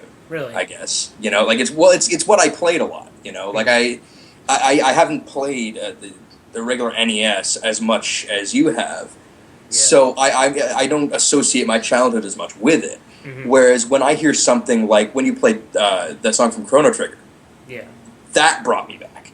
Mm-hmm. Not necessarily because of the music itself, but also because of the sound that came with it. Because SNES had, as you said, had some pretty awesome music. Yeah. You know, and I find that a lot of people don't share my view on that. That's, you know, what they find nostalgic. You know, about, you know, Nintendo or video games, but a lot of it is music. I mean, without music, it's not really the same. And so I guess you don't feel the same way about like Genesis twang. Not really. The Genesis, like I knew this was going to come up eventually. The Genesis music is so different, which I love. Yeah, it's pretty out there. It's more metal. It's so 80s and like so. I mean, obviously, it's so like archaic compared to the SNES. I mean, if you're trying to say that it's less, if the Genesis is on par, I mean, I'm sorry, but that's ridiculous. It's like what? It's 3 years older, so obviously it's not going to be as technically superior, but it does have a certain flavor which I really like. You can hear a song whether you can just take a big batch of 16-bit music. Not know any of the games they're from, throw them at you, and you can go SNES, Genesis, SNES, Genesis, SNES, Genesis. Yeah, easily. For the most part. Or Sega, Nintendo. Mm-hmm. Because even like Sega music also has a very distinct feel, but the Genesis, and I can just describe it as like aluminum like twang, like metally twangy kind of. Yeah. And it also has a lot more bass, I find. Mm-hmm. Genesis is, to me, it's like the punk console. It's it just kind of, it came out of that, well, maybe not out of the heart of the punk era, but it came out of a very, you know, similar time frame where it was that sort of thing to be edgy and stuff like that, and the music just kind of follows with it. Like, but there's still some freaking awesome soundtracks on the Genesis too. Like Musha, for sure. Musha is freaking, that's metal. Like that is a metal soundtrack. Or like I don't even know how you pronounce it. The Herzog's V or whatever it is. Herzog's V, I think. Yeah, that's another metal one. A lot of the shooters and stuff like Dune. that. Have you heard the Dune soundtrack? Dune: The Battle for Arrakis. No, and I want to get that game. Oh, it's so friggin' good. I really want that game. It's really difficult to go back and play if you're big into StarCraft and stuff, because this was. I know a lot of people credit Herzog's V as being like the first like RTS. I would say that Dune is the first modern RTS in the sense that it showed you, it like basically set the building blocks. Okay. It was like, this was before like Warcraft even, or anything like that. I think Herzog's V, like whenever they're making Dune, they looked at it and they said, okay, we're going to take like these little beginnings of what an RTS is going to be, and now we're going to do this. Okay, so you're going to take your units and then you're going to do this and that, and if you play it, it's extremely impressive, especially it being on a console. But I would definitely try to pick it up if you can. But that music is also very good. It's very metal, like you said. Yeah, and I don't know. I never played much Sega when I was younger. Like my friends often had like a Genesis or something, but I never got into it the same way I got into my Super Nintendo. Not even like music. Like Sonic 2 had some really good. Oh music. no! I've liked the music. I've always loved the music, but I'm talking about the games themselves. Like a lot of these Yeah. games that you're talking about, I have not played. Well, not a lot of people have Yeah. played the ones we mentioned. Actually, You know, There's that's not- true. But Yeah. I mean, any Sega game, unless it was on a multi-platform, I probably haven't played it. Yeah. You know, like I just never got into it. You know, like because like way back when it was usually okay, pick which one you want, Nintendo or Sega. Yeah. Yup. I picked Nintendo. It was So- war, man. It was war. Yeah. Still is if you think about it. I bought a Genesis. Yeah. But Even- I had one friend who had a Genesis, and it was like he was like the only kid in town, and it was like this mystery machine. And I always thought he was like so mature for having Yeah. like such an advanced machine, and all I had was a stupid Nintendo, which was not stupid. It was freaking awesome. But yeah. every time I went over, it was like, holy crap! The controllers were freaking huge. They're like the size of my face, and It's for big kids, man. yeah, it was. It was like, and that was the thing is, it was his older brothers, and then his brother. I don't know what he got, if he got like a Jaguar or something like that, but he got something else, and he basically passed his Genesis down, and it was still like. And that was, I think, just before Super Nintendo, or maybe just after. I didn't have a Super Nintendo yet. I know that. And I remember just thinking like, oh man, like this is like a big kid's game, you know? On the topic of Genesis, though, I find it really hard to piece apart nostalgia from Sonic the Hedgehog 2. But as somebody who didn't really play it all that much, Noodle, like, what do you think of the soundtrack? Like Chemical Plant Zone or like Green Hill Zone? You know, like Because me, Chemical Again, Plant like, Zone is yeah. an amazing song. yeah, like I like that one. Sorry, it took me a second to remember which one that was, but no, I've got it now. Again, hearing it out of context, like, you know, I've played bits and pieces of it, but I've never actually sat down myself and said, okay, I'm going to play through, you know, Sonic 2 or whatever. I don't know, like, I hear, okay, it's a good song, and that's kind of where I leave it. You know, I don't really remember anything when I hear it. Maybe I remember playing the level once. Mhm. You know, I don't really get the nostalgic feeling, though. You know, whereas if I heard, like, Sting Chameleon stage for Mega Man X, I'd be, like, right there. Mhm. You know, right back. That is nostalgia for Yeah. me. But not so much with the Sonic stuff. I was never really that How into much Sonic. merit does all this really have without the nostalgia, though? I was just thinking that, man. Not very much. I would disagree for some songs, for sure. I think So- as far as like favorites go, and like the people who are listening right now probably thinking of their favorites and stuff, it's ultimately going to go back to the memories that you have associated with that. That's okay. So that's one thing I kind of wanted to touch upon. So I pieced together 3 NES songs that you probably haven't heard, and I think are pretty awesome. And these are from games that I played growing up, and I want to get your take on what you guys think of these 3 songs. So let's see here. So here's one of them.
All right, so that's the first one. Cool. What did you guys think of that? I was grooving. Yeah. So that was the first level from Wizards and Warriors 2, Iron Sword. Cool. And for me, I Oh know... man, I'm glad you played it first. But I hate that game. I hate that freaking game. But that is some cool tunes. I would have never, feeling the way I do about that game, I would have never honestly given it the time to really pay attention to the music. Yeah. So Okay, now here's another one here. And this one might take a little. I know that song took a while to get into. It's a long song. So I'm gonna see here. Here's the next one.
All right, I'm assuming none of you have heard that game either. Don't think so. Oh, what did you think of that one? That one was kind of hard to hear. I like the first one better. Yeah. Surprisingly. Despite dating the game. Freaking Wizards and Warriors. And what did you That think? music reminded me of one of the factory levels in Donkey Kong Country. I mean, I know that's not what it's from, but like, No. kind of had that mechanical kind of feel. Yeah, it's the first level of Jurassic Park on the NES. Doesn't that just scream Jurassic Park? I can see the dinosaurs now. Yeah.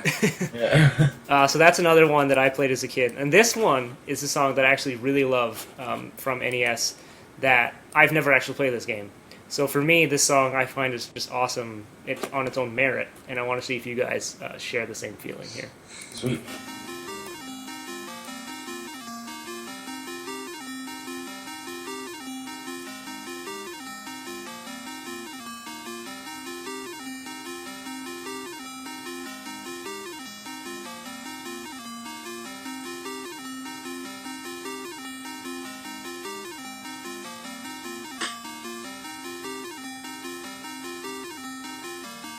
Takes a bit to get into this one too.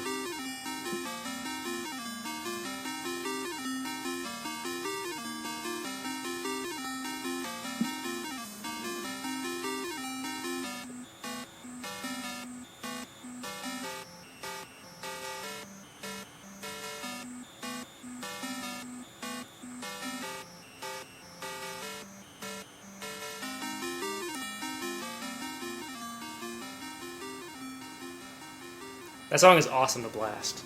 Yeah, just that's pretty boss, man. I mean, it's a bit repetitive. I can understand how people wouldn't like it. But Yeah, but it's got this fugue kind of thing going. You know, like it kind of like I got the feeling there was like that melody, but constantly throwing something new at you while still keeping that that rhythm and melody. It was really cool, actually. And have you heard that before, Crow? No, I haven't. I was gonna remark though on the fact that the rhythm the entire time, or at least the percussion the entire time, is just implied, which is brilliant because half the time I thought that I was hearing percussion, and then I realized I wasn't. And See, this is why you guys are here, because I don't know anything about music. And I'm like, yes, that is true now that I think about it. But I never would have picked it up myself. I'm just like, yeah, that song is pretty sweet. That's It's as just far as it amazing goes how for like me. you could have like every 4 measures, all you need is a little, and that's enough to put drums into your head. Like just one little snap, and it'll put it in your brain. And that's, I don't know if you find this, Crow, but it's even worse if you've been a musician for a long time, because then you start hearing these things, and you know exactly what should go where, and exactly what it should sound like, and it completely changes the song in your mind. Yeah. You know, like there are certain 8-bit themes now that I can't even listen to, because I'll never hear the original product. I always hear what's going on in my head. You know, that's probably a good argument for that DuckTales thing, because when I listen to that, man, I can't help but think of the Tidwell version. Yeah, and that was something I know was it gonna just say, sounds too. like I'm bowing down and worshiping this dude, but he's yeah, he's a he's talented good. musician. He's good. Yeah. See, I think of the Brennelfloss version whenever I hear that. Right? Okay. So. Yeah. You're kind of playing two versions in your head. It's like whenever you hear for example, the Zelda theme, the first Zelda theme. I cannot hear that song without thinking of some other version of it, like whether it's an orchestral version or one of the multitude of updated versions. Like I can't just listen to that one. Or if I listen to, I think Daniel did this one actually, or maybe it was somebody else that did one of the songs from Mario Galaxy, like a rock version, and I cannot listen to that song without hearing like the rock version in my head at the same time. And yeah, it's really difficult. Funny how that works. Yeah, it's really difficult with 8-bit music because, like you said, there's so much implied. Yeah, I think that's part of the beauty of it, though, is the fact that, you know, I mean, maybe it sounds implied because, you know, like I said, especially in songs like, you know, songs that you've heard a modern rendition of that you like as well, then it's obviously you can fill in the blanks. But it's interesting, man. It's a cool thing to happen where you can make something that'll literally make people, whether they're a musician or not, you know, they'll fill in the blanks in their own brain. Totally. Oh, and for those who want to know, that was Stage 3 from Snow Bros on the NES. Which I wouldn't be surprised if most of you haven't played. It's like an $80 game now. Yeah. If not more. It's kind of like... it's very similar to the earlier Bubble Bobbles, except instead of using bubbles, you throw snowballs. Okay. And I played it on a ROM like a couple times, but after hearing this song. I heard that song and I said, I need to play this game. And that's what I did. Cool. So I actually still haven't played my favorite. I don't know if you guys Cool. know this. Go for it. So these are... I'm going to play 2 because this is... Because we were supposed to have 2. And, yeah, I told you both to have 2. There's a lot of confusion. But also, I can do whatever I want because this is my show. And I'm gonna play that up as much as possible. So these ones are a bit more modern, and Noodle you might know, but Okay. I wouldn't be surprised. And Crow you might know because I've probably mentioned this soundtrack before, but we'll see.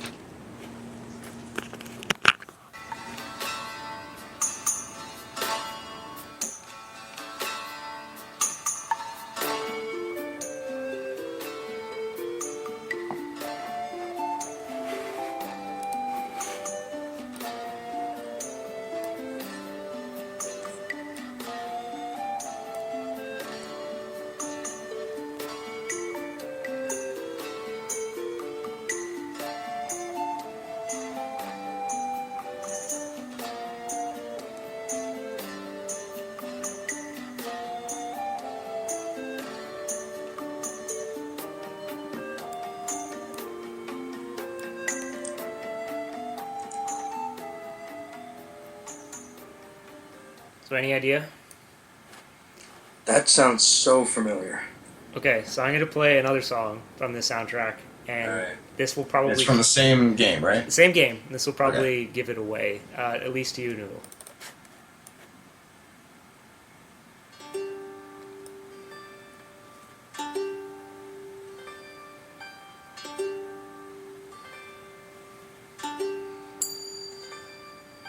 Dreaming of the stars on high that speak to me in secret sighs, drifting on a breeze.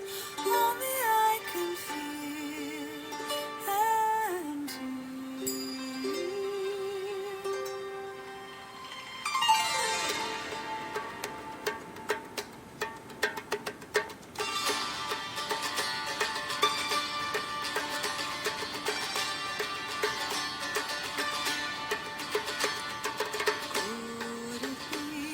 sacred wind that's You know now? I want to say Okami, but no. No. It is Departure and Kaze no Ne from Final Fantasy Crystal Chronicles on the GameCube. Yeah, it is. No, I have not played that game in so long. Yeah. And what- I knew I should have known that. What did you think of that, Crow? I know you probably haven't played that game, right? I have the game, and I haven't played it yet. The weird thing is, I was listening to it, and I felt like I've definitely heard the second song before. Maybe on a commercial or something. Maybe, I don't know. It sounds really, and the girl's voice sounds really familiar, too. And She only does that one song because. but I know I haven't played that game yet, so I was almost gonna say I've played the game, but I don't know the song. But no. You know, the Crystal Chronicles series was one of the spin-offs that I never really got into. I mean, I owned the first one when it came out. Some friends and I played it, but I never really got that into it. But I can understand that. Yeah, but now that you mention it, that does take me back, and I think the reason why I couldn't get into it, and I really hate this, but this is an aesthetic thing, is the whole, like, chibi graphic thing, the whole cutesy, characters thing, does not do it for me. And now that I've heard that, every time I'm going to hear it, I'm going to think of that. Fair enough. But, You know? for me, this soundtrack, the Final Fantasy Crystal Chronicles soundtrack, which is a really weird pick, because most people pick, they pick, like, A Link to the Past, or they pick, Sonic 2, or something like that. For me, this is, like, a somewhat obscure game, but something that the soundtrack did for me was, I don't know, like, without the soundtrack, I think the game would have been, like, really subpar. But because of it, I absolutely adored this game, and this is one of, like, the first soundtracks that I listened to. I used to listen to it all the time outside of the game. And my fiance's mother, actually, whenever we were listening to it, she's like, "Oh, who's this artist?" and whatever. And usually she's just, "Oh, ho hum, another video game soundtrack." But this time she couldn't tell. She couldn't tell the difference. And Nice. for me, like, this whole soundtrack, the two songs I picked don't really showcase this, but it has a really medieval, like, feel. It uses a lot of, like, things like recorders, the djembe drums, kazoos, even mandolins, lutes, and a crumhorn. I don't know if you guys know what that is. But they do sound the medieval, right? Because they use all organic instruments. There's no electric guitar. It's hand drums. You got the pan flute in there, and that's something that I actually like to see in a lot of games. I mean, like, out of context, not remembering the game, those songs are beautiful. Yes. They really are, and for me, like, this is one of the soundtracks where I will say, game or no game, the soundtrack easily stands by itself. Totally. Like, I've known people who I've given the soundtrack to, and they've never played this game before, and they still listen to it. It's so high quality, and like I said, this is probably one of the earlier games I listened to that actually had, like, real instruments in it, like, not completely synthesized like most soundtracks. So maybe that had something to do with it as well, but it just had such, like, it instilled, like, this feeling of, like, camaraderie and, like, let's go on an adventure that like I hadn't felt since, like, I was a kid, like, going through, like, farmers' fields and playing in quarries and stuff like that. And That's the kind of game the first Crystal Chronicles was, though. It kind of had that feeling. Like, a bunch of kids, let's go on an adventure, right? Yeah, but almost, like, at least, like, 90% of the RPGs I've played try to do that. Yeah. And they all fail. And for me, they don't make me, like, let's go on an adventure, and, it's really, like, they always try to do this tale of innocence from, like, oh, you're just a small farm boy, and, oh, you found this sword, and you have to do this, and, like, for me, Luke like... Skywalker story. Yeah, basically. But they don't instill, like, camaraderie like this game does. Like, I really feel like you really are working together with this one, and... It also helps that it's a co-op game, and also the fact, like, when you play games, you look for something different than I do. You know what I mean? There are common things that we look for, right? I mean, we're both fans of story. We both have to have a good story. I think all three of us have to have a good soundtrack. But I don't have to have neither, to be honest. I definitely have to have a good story. I don't have to have a good story at all, but yeah, I'm really story driven. Yeah. Yeah, go. I was just gonna say I'm mental about story, man. Like, yeah. And I mean, man, because my favorite game of all time is The Longest Journey, and that's like the longest story ever. Yeah, it's a pretty hefty game, but I mean the story itself, man. I mean, Noodles, if you like stories, play that game. It's a PC game. I'll definitely look into it. Yeah, it's The Longest Journey, you said? Yeah, it's write that down. It's a point and click. Just so you know, I don't know if you're into that sort of thing. I'm fine with that. If the story's good, that's good enough for me. Oh my god, it is one of the most beautiful stories I have ever played through. It is a treat the whole way. Like, there's a few frustrating puzzles, which it's a point and click, so I mean, what do you expect? But when you get like to those points where you break through and you get to the next part of the story, I don't think I've ever had a more rewarding. That's what I was just about to ask. It's oh my god, it's But so don't play the second game. So I will go If you through want that. a good story with a rewarding ending, don't play yeah. the It's second game. All the right, first okay. game definitely outshines the second. Worst So, ending Crow, ever. if I go through that, you have to go through a Persona game or any Shin Megami Tensei game. Yeah, I'm gonna look into it because Pick one. If you sell it to him for $5, no problem. Oh no, I ain't gonna do this.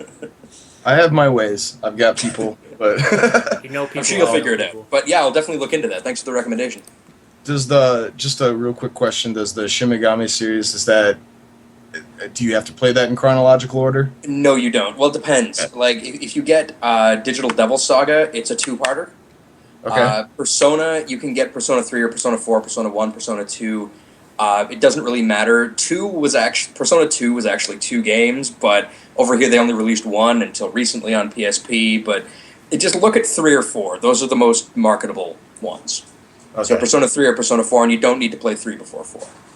Yeah, because that'll drive me nuts. Like, No, seriously? you don't have to. Dude, they're like 80-hour games. You don't have to do that. Okay, cool. And one thing It's I'm not going to like- recommend is everyone listen to that damn soundtrack. Because most people are not going to play Final Fantasy Crystal Chronicles due to various reasons.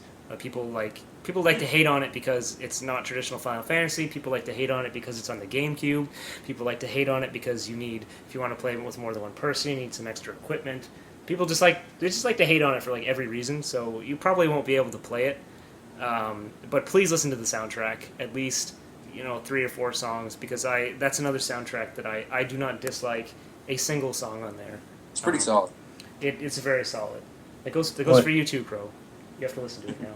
I'm gonna play it actually. I mean, and you were saying, one thing that's kind of interesting that you say it's not a typical Final Fantasy game. What is nowadays? Like, in all honesty, look at the whole span of Final Fantasy, and there's something there for everybody. So just dig in wherever you find your niche, and you'll find, like you said, there's action RPGs. I mean, they're all obviously RPG based. So if you absolutely hate RPGs, it ain't gonna work for you. But they're all over the freaking place, man. And that's, take it as you will. I won't say it's a good or bad thing. I personally enjoyed the earlier games a lot more, but that Something doesn't we'll mean get into later. yeah. Maybe if we do another episode, we'll see. Right on. But right now, it's bathroom break time.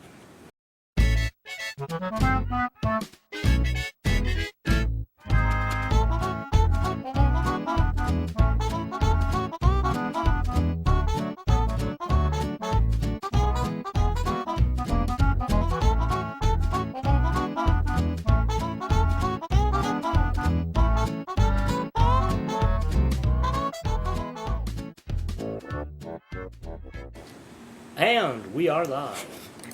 So you're going to have to pardon me here. I'm going to be stuffing my face while we do this. All right, just try not to drool all over the microphone.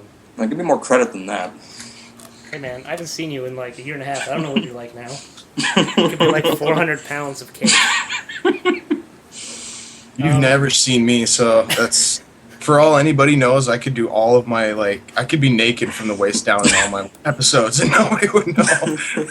In some of mine, Let's leave it. Just Just leave this conversation where it is.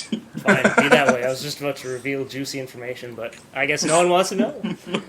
I'll probably do a pantsless episode someday just to say that I did it. I just don't want nightmares tonight. You don't know what he looks like. Crow could be. Oh, not like, him, you. No. I know what you look ow. like. Ow. You thought I was rather dashing. I'm just a long-haired hippie looking dude.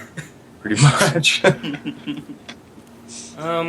Okay, so we've basically all gone through our top 3 or 5 or whatever soundtracks, and I'm surprised that none of them really crossed over. I thought definitely you two would with your RPG loving and all that.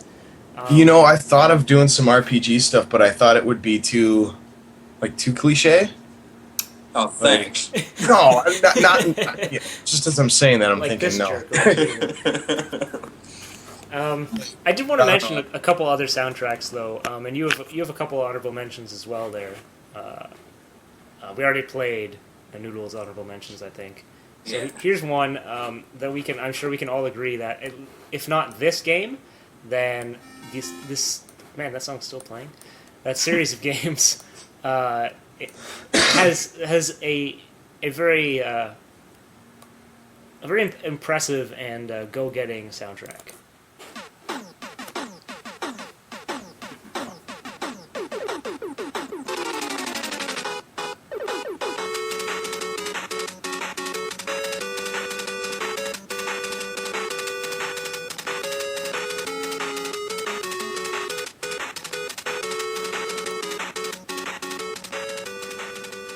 I hope you both know at least what series this is from. I know this song so well, and I'm really It struggling. was totally to Mega put it- Man. Out, Okay. bro, out. That's like strike 10. All right, You know nothing. I'll see you guys later. But Noodle, do you know which Mega Man it's from? That's definitely Mega Man 2. Yes, it is. And I'm trying to remember the level exactly. It's not coming to me. It's Woodman. That's it. Woodman from Mega Man 2, and I think Mega Man 2... Woodman Gathosa, yeah. The, I have this song on my computer. You were gonna send it to me! No, I just have it here. I was going to play Wily 2, but that's too stereotypical. Oh, God. Oh yeah. But I think like the Mega Man series, like 1 to 6, and even 9. Actually, 9 is a fantastic soundtrack. I think they all have like this really rock, like get going kind of feel, and I think like most of them. 7 are was a bit hard to fantastic. get behind, though. We won't speak of 7 or 8. Just 1 to 6 and then played 9. 8. That's all that exists. I didn't mind 8, actually. I know I'm alone in that category, but... Well, I mean, It wasn't great, but it wasn't bad. music-wise, it's not really worth mentioning compared No. to the original ones here. Yeah.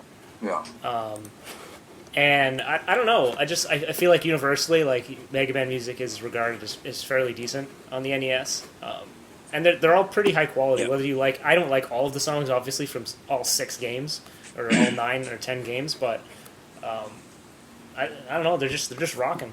They're solid, yeah. They're pretty Yeah. solid. Honestly, though, I prefer the music in the X series. Like, when I think of Mega Man, I think of Mega Man X. Eh. Yeah, well, Like- you're a SNES guy more than an NES guy. Well, so that's exactly what it is, you know? Like, I still love the NES Mega Man games. They're amazing games. But I'm most nostalgic about X. yeah. You know, because that's what I remember playing when I was younger.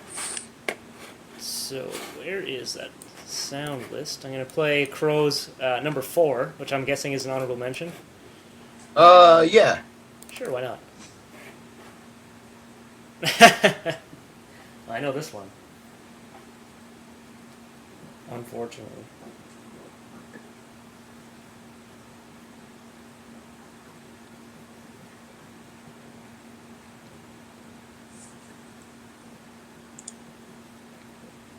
I'm expecting this to like remix out to like heavy metal any second. Oh, I can't even hear it. Oh, Yeah, really? I'm not hearing anything, man. Yeah. Oh, well, I guess you guys thought there was some I was going to say, I was very waiting long- for you to start it. Very Yeah. long, awkward pause. I'm just like, yeah, I know this one. Silently over there. Okay.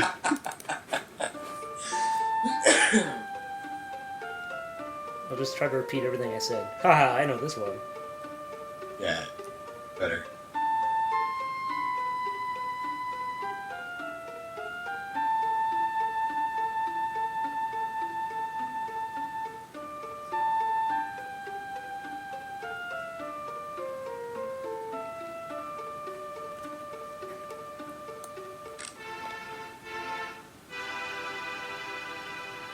So, do you know what that is, Noodle? No, I don't recognize it. Oh, it's an NES game, so that's probably why. That's probably it, yeah. Or is this from a newer game, or is this just a remix, Crow? No, I believe that is the original. Now, Uh, there's no way that's the original. Get out No, of here. yeah, when I'm thinking about it, I think it's Super Famicom remix. Yeah, that's probably it. Um, Well, that's like that's- that's the overworld theme in Dragon Warrior, right? Yeah. Yeah. Yeah.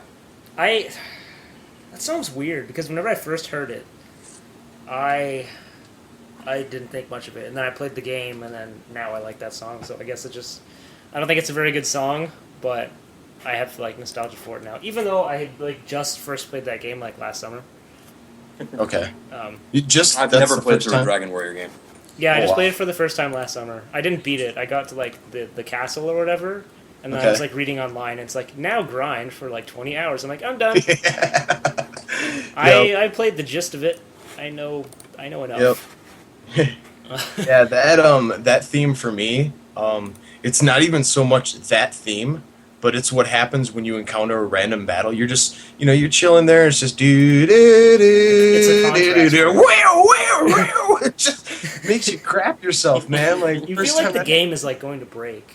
Yeah. Like they're encountering like enemies. Music sounds like your system just crashed basically. Pretty It much. turns out to be like a slime. Yeah. Yeah, it's always a slime. Yeah. And at the beginning, I remember the first slime, like it almost killed me. It's I mean that it lulls you into a false sense of security, pretty much. Like, I'm just walking around the world, enjoying everything, and then It is a very relaxing song. you get an encounter, and that feeling you get when you lean too far back on your chair and you like almost fall over, but you don't. Mm-hmm. Like, it gives you that feeling when a monster kicks in. So. So here's one from another soundtrack that I believe it was very ahead of its time, and you better both know this, or at least know what this is from. Crow, this is your last chance. Okay, your last chance.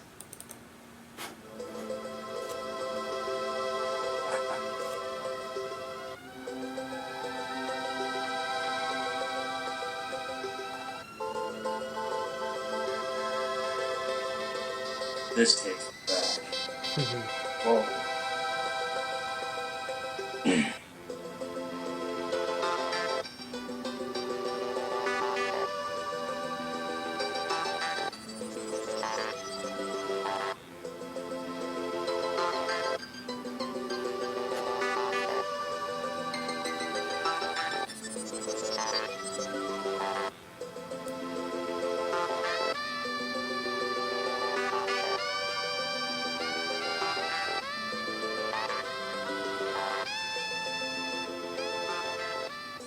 So, Crow, are you staying or going? Do you know it?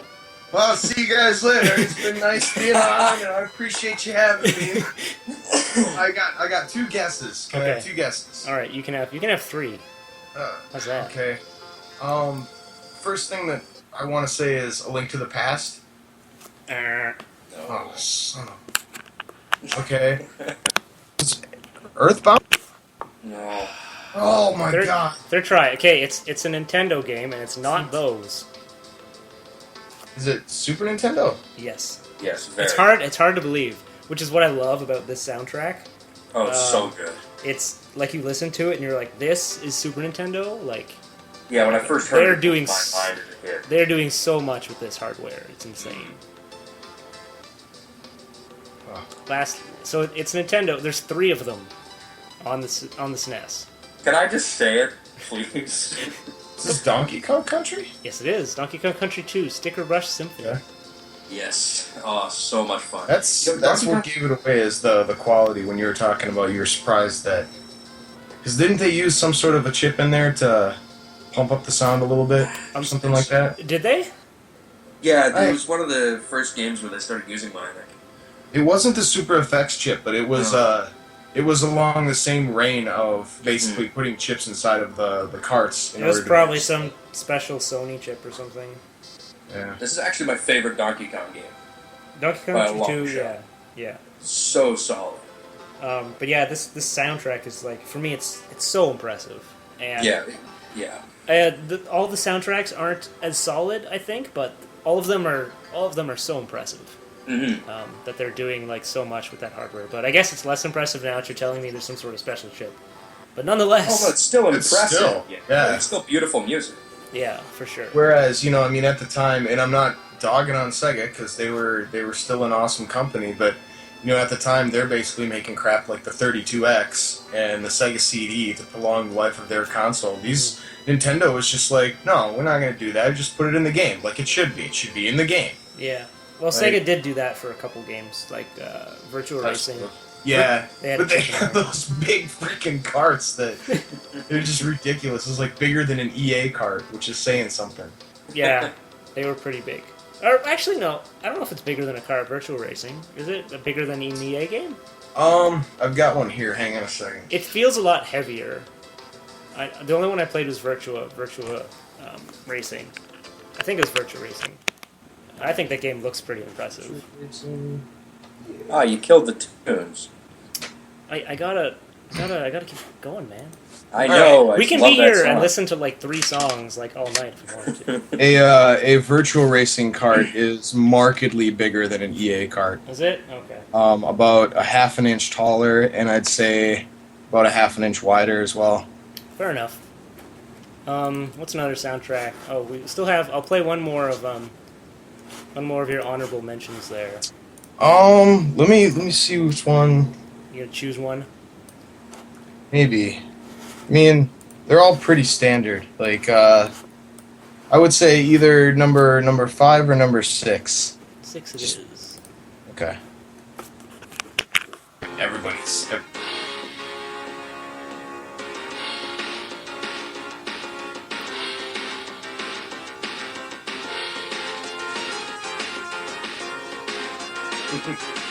I've heard this before, and I don't know what it's from. Which means it's probably a game I didn't like. Is this Mega Man X? No. At the beginning, it kind of sounded like Top Gun, That's probably why I like it. the movie, not the game.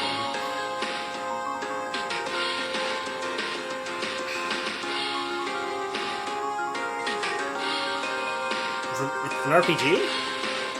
No. It sounds like it's from platformer. Nope. Really? Yeah. Then it's got to be like the most intense puzzle game ever.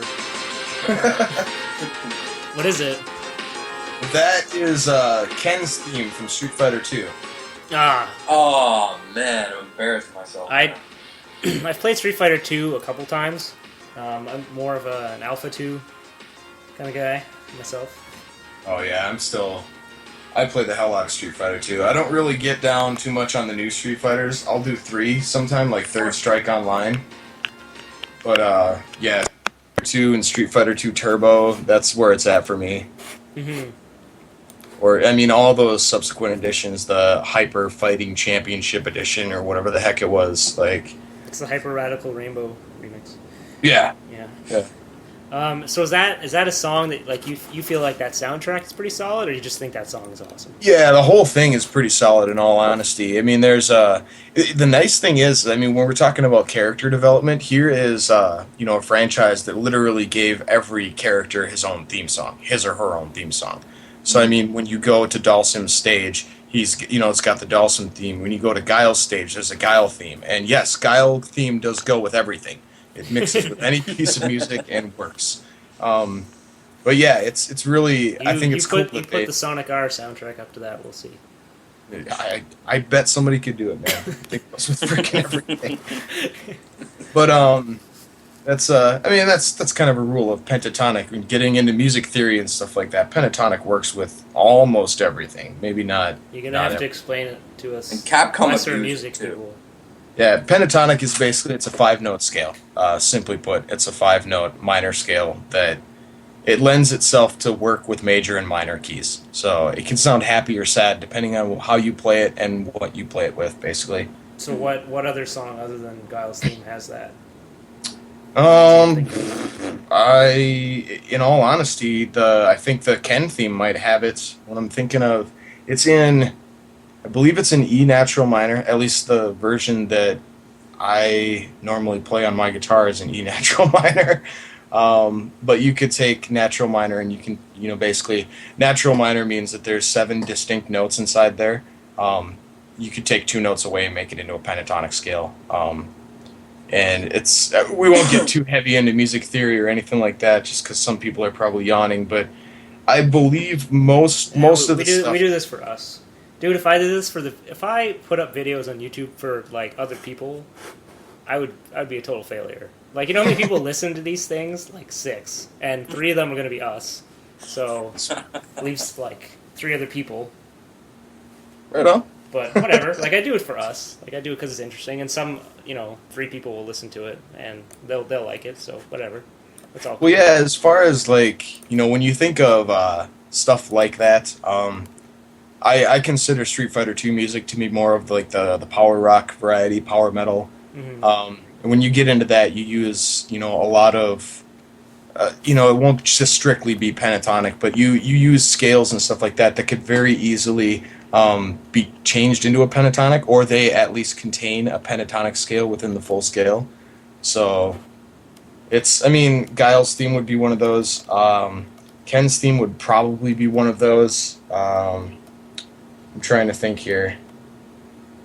In all honesty, a good portion of stuff that you hear in video games that sounds like it could be rock based is probably derived from a lot of 5 chords, which is using the first note and the 5th note in any scale to make a chord out of, and they're also called power chords, more commonly known. And it's just they sound good. They very evenly line up. You have a perfect 5th in there basically, which it's a very pleasing to the ear harmony. And Hold on, I can give an example. yeah, right there. And it's non-committal. It's neither major nor minor. So he could play that note there. If I had a guitar or whatever, I could solo over it in either a major key or a minor key, or any number of modes and stuff like that would correlate with that. But it's a non-committal type of chord, which really, maybe that's, in all honesty, that's where a lot of the filling in the music with your own head when you're listening to old like chip tunes and stuff like that. Yeah, I was gonna say. Probably happens because you could listen to those and make it a sad tune, or you could make it upbeat. You could add your own melodies and stuff like that. Yeah, I remember I would used to take like old like Mega Man like midis and just basically like play them over one another and record it. I remember having like a Snake Man / some other man like song, and they sounded awesome. Yeah. But a lot of their songs are really similar, so that's probably why. Mm-hmm. Like similar Well, that's in speed and style. and that's probably somewhat due to processing capabilities and stuff. Mm-hmm. They had just ingenious ways of compressing all this stuff back in the day, and that might have been a trick. In all honesty, it's like, wait, we can fit 15 songs in here as opposed to 7 if we make them all the same beats per minute. Yeah. Every one of these songs is at 162 beats per minute or something like that, and it's and with that you can do a lot of changing with there, dropping it down to halftime and stuff, so you can still slow it down if it's at 162, but just keeping the tempo the same would probably mean they can draw from the same information bank in there, so probably simplify things a lot. If you say so, Professor Crow. Yeah. So, are there any other? I know about one thing finally, so just let me go off on it for a second. So, what are some other awesome soundtracks or songs you guys like? Like, for example, one which is really cheating is the Brawl soundtrack. Okay. But it does have a lot of remixes in its own music. But I mean, it's a culmination of like 30 different like awesome franchises with like remixed and original music, and the Corneria song from Star Fox on SNES. Mm-hmm. That's one I could think of. Batman on the Super Nintendo. Or it's not Super Batman. Nintendo, the Nintendo, the NES. Yeah, that was one of my honorable mentions, actually. There you go. That's number 5 if you want to listen to it. Okay, well, let's do that. So, I mean, I would like to, like, honestly play all these songs, but, I mean, I'm not going to go look them all up, so, but this one's right here, so...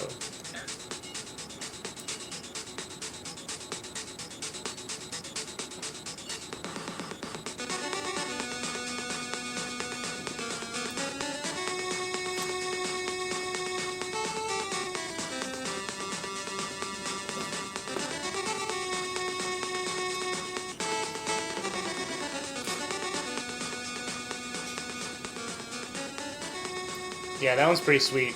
Most of what I remember from Batman on the NES back in the day is like level 1. And Yeah. partially it's because it was so damn difficult, and partially because of Most of the those music. old school Batman games are really, really hard. Yeah. Yeah. Same with those old school Disney games too, though. I mean, Aladdin, God. even Lion King. The Lion King? Oh gave my me a god. lot of trouble. Lion King is insane. Yeah. And you think they would like, oh, this is a game clearly made for kids, and they're like, no, let's just keep it like our normal difficulty or harder. That makes Let's sense. make them cry. Capcom, and like, Yeah. well, the thing is with Capcom though, is Capcom is the abusive lover we all keep going back to. It keeps beating us, but we love them. Do you speak for yourself? Hey, I keep going back to Mega Man. Well, that's not going to be I very would hard if there to was do. a Mega Man to go back to, but there's apparently not. So Hey, Mega Man Zero was pretty good. I haven't played too many recent ones. No, So. I Mega Man played Zero was a step back to the old, really hard Mega Man games. It does Right. not hold your hand. 1 to 6, 9, 10. That's about it. I didn't touch the X series. I tried to play X, and I was like, this isn't like Mega Man. And then I never rented it again. Well, no, it's not Mega Man. It's Mega Man X. I know. Yeah. It's a difference. Dude, whenever you're like 7, you're not like, let's look at the silver lining of this series and the advancement. You're just like, this is not what I'm used to. Not renting this. Dude, Mega Man shoots a Hadouken in that game. Enough said. He gets a Shoryuken as well. Yeah, when? Does he? I never saw that. That's in X2. Well, if it's not in the first Okay. level, I didn't see it. Some other soundtracks I really like. Though Okami has a pretty sweet soundtrack. Yeah. Mostly You wanna- in game. I tried listening to it out of game, and it's really good. But I don't really want to listen to Well, it. it's like the Silent Hill stuff, though. You know, it's Yeah. very situational. One I really wanted to mention was Minecraft. And most people, when they speak of Minecraft, I've never heard anybody be like, "Man, the Minecraft soundtrack is amazing." And part of that is because you usually don't hear most of it. Yeah, no. It's like Minecraft. Whenever you play, for those who haven't played, most of the time it's just silence. You just hear like, the ducks quacking or whatever, and splashing and all that, and then the occasional explosion, and then every now and then, and then every now and then, like some music will slowly start, and some of it's really quiet or has really spread apart notes, but I don't know. I don't know if Crow, have you listened to it at all? Oh yeah, Soundtrack? I wanted to put that on my list, but I hesitated to because I didn't know if people were going to consider that a viable soundtrack. Yeah. But Well, I you certainly know, do. I bought it, and then I listen to it all the time. I've listened to the soundtrack more than I've played the game. okay, yeah, I'm like lost in Tekkit land right now. So I don't know if you know what that is, a mod. So if anybody knows what Tekkit is, they know exactly what I'm talking about, and they know why I'm lost in it. But yeah, it's interesting. That's one of those things where, and it's a very abstract thought in music, but it's something that I try to cling to quite a bit. And sometimes it's not what you do, it's what you don't do. It's where you hold off, and it's the sprinklings that you give in there. In Minecraft, when you're playing, you don't even notice that the music's there half the time, but there it is, creating atmosphere. And they're distinct little things too. I mean, there's music for when you kind of come close to a dungeon, and it's not that different from the main music, but it's just different enough to let you know that like, something's not right here. I don't Not like that this. you'll know. Yeah. But I don't know. I think honestly, like that soundtrack for me, a lot of it is it's beautiful. It's very like atmospheric. It's very It's thoughtful. It's thoughtful. It's like somewhat experimental, and it to me it conveys like a feeling of like isolation and being alone, but Yeah. in a non-depressing way, like Metroid does. Like Metroid is just like, you're alone. You're probably gonna die down here. Have fun. Whereas Minecraft is just like, you're here, all alone, nice and peaceful. Oh my god, a creeper! Bang! Yeah. Pretty much the way it goes. No music for that. So I don't know. Screams of a dying character count as music in some soundtracks, so That is suppose true. that works. So I don't know if there's any more soundtracks you guys I- wanted to point out. You know what? Honestly, the Mass Effect trilogy. Like, I love that series. A lot of people hate the way they finished it. I still love the series, and whenever I hear the opening music for that, I feel exactly the same way as when I first picked up the game. And that is a very difficult thing to accomplish. After 3 games, of course. Even After 3 games, Yeah. and also just in any series, like in any game. Like, there are very few other games I can say that actually make me feel, okay, I'm starting new again. This is a new experience, you know? And that's very difficult to do. I mean, I honestly can't think off the top of my head another game soundtrack that makes me think that. Or just another game that makes me think that, period. Right. I couldn't think of maybe a game, but I mean, I think that's where it's kind of a universal thing. I mean, I can think of movies, you know, like Star Wars, when that, you know, the first time, you know, brum, ta-da, you know, and Star Wars flies past the screen, you get a certain feeling. Like, I have yet to dive into Mass Effect. I played a demo once, and I was pretty impressed with it, but I've heard from other people that it was kind of like the video game Star Wars of this generation. I wouldn't go that far, but honestly, like, it is the best RPG that I have played for next-gen consoles, next to maybe Dragon Age. Like, Right on. those two have just... They've redeemed RPGs for me in a lot of ways. Not Dragon Age 2. Dragon Age 2 was abysmal, but Dragon Age Origins is very good, and the three Mass Effects were just great. And I'd lost so much faith in modern RPGs, and they restored it, so I recommend them. Right on. One thing I did want to ask you guys, because I know Crow, I don't think you haven't played Ocarina of Time, correct? No. And Whoa, he says. And you've played it, right, Noodle? Pardon? And you've played it? Yes, I have, yeah. Most definitely, yes. I wanted to ask you what you thought of the soundtrack. I'm sure you've heard parts of it, Crow. I'm sure you've heard, like, at least Lost Woods, or, like, I mean, you must have heard parts of it somewhere. Yeah, Everybody's I've heard Zarya's definitely. song.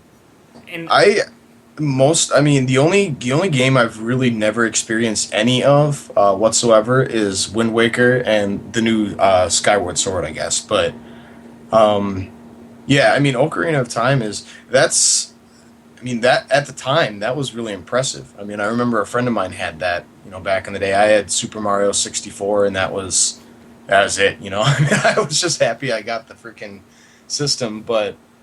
I remember being impressed with a lot of stuff back then, and I don't think that was any different. And I remember the parts where he was playing the ocarina, like where you're messing around with the C buttons and stuff like that. Those were always really catchy too. And I couldn't hum one just out of memory for you right now, but I remember enjoying it. You know, it's it didn't have. I don't know if they threw back to the main theme at all, like the main Zelda theme at all in that game. I don't think so.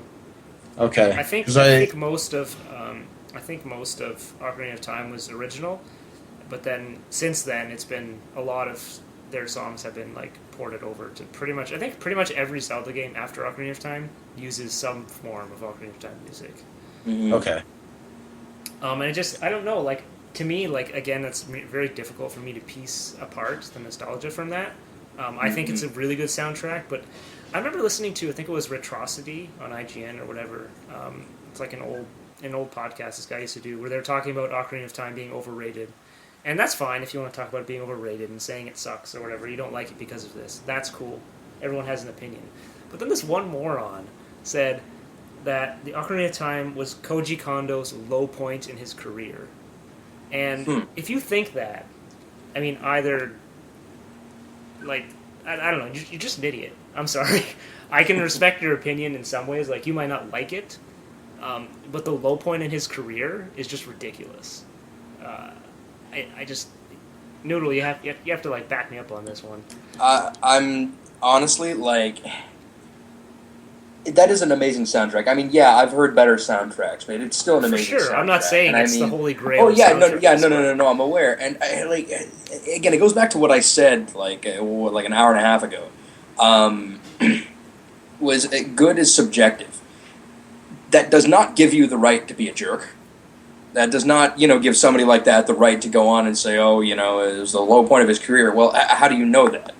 He sounded like he wasn't really basing it off of anything. So honestly, like, I don't know. I do agree with you. It just, when I think back to Ocarina of Time, I tend to think of it as a whole. not as just the music, which is, again, very rare. That does not happen often. I mean, when I think of Final Fantasy, I often think of the music. I think of the battle theme, Final Fantasy VII.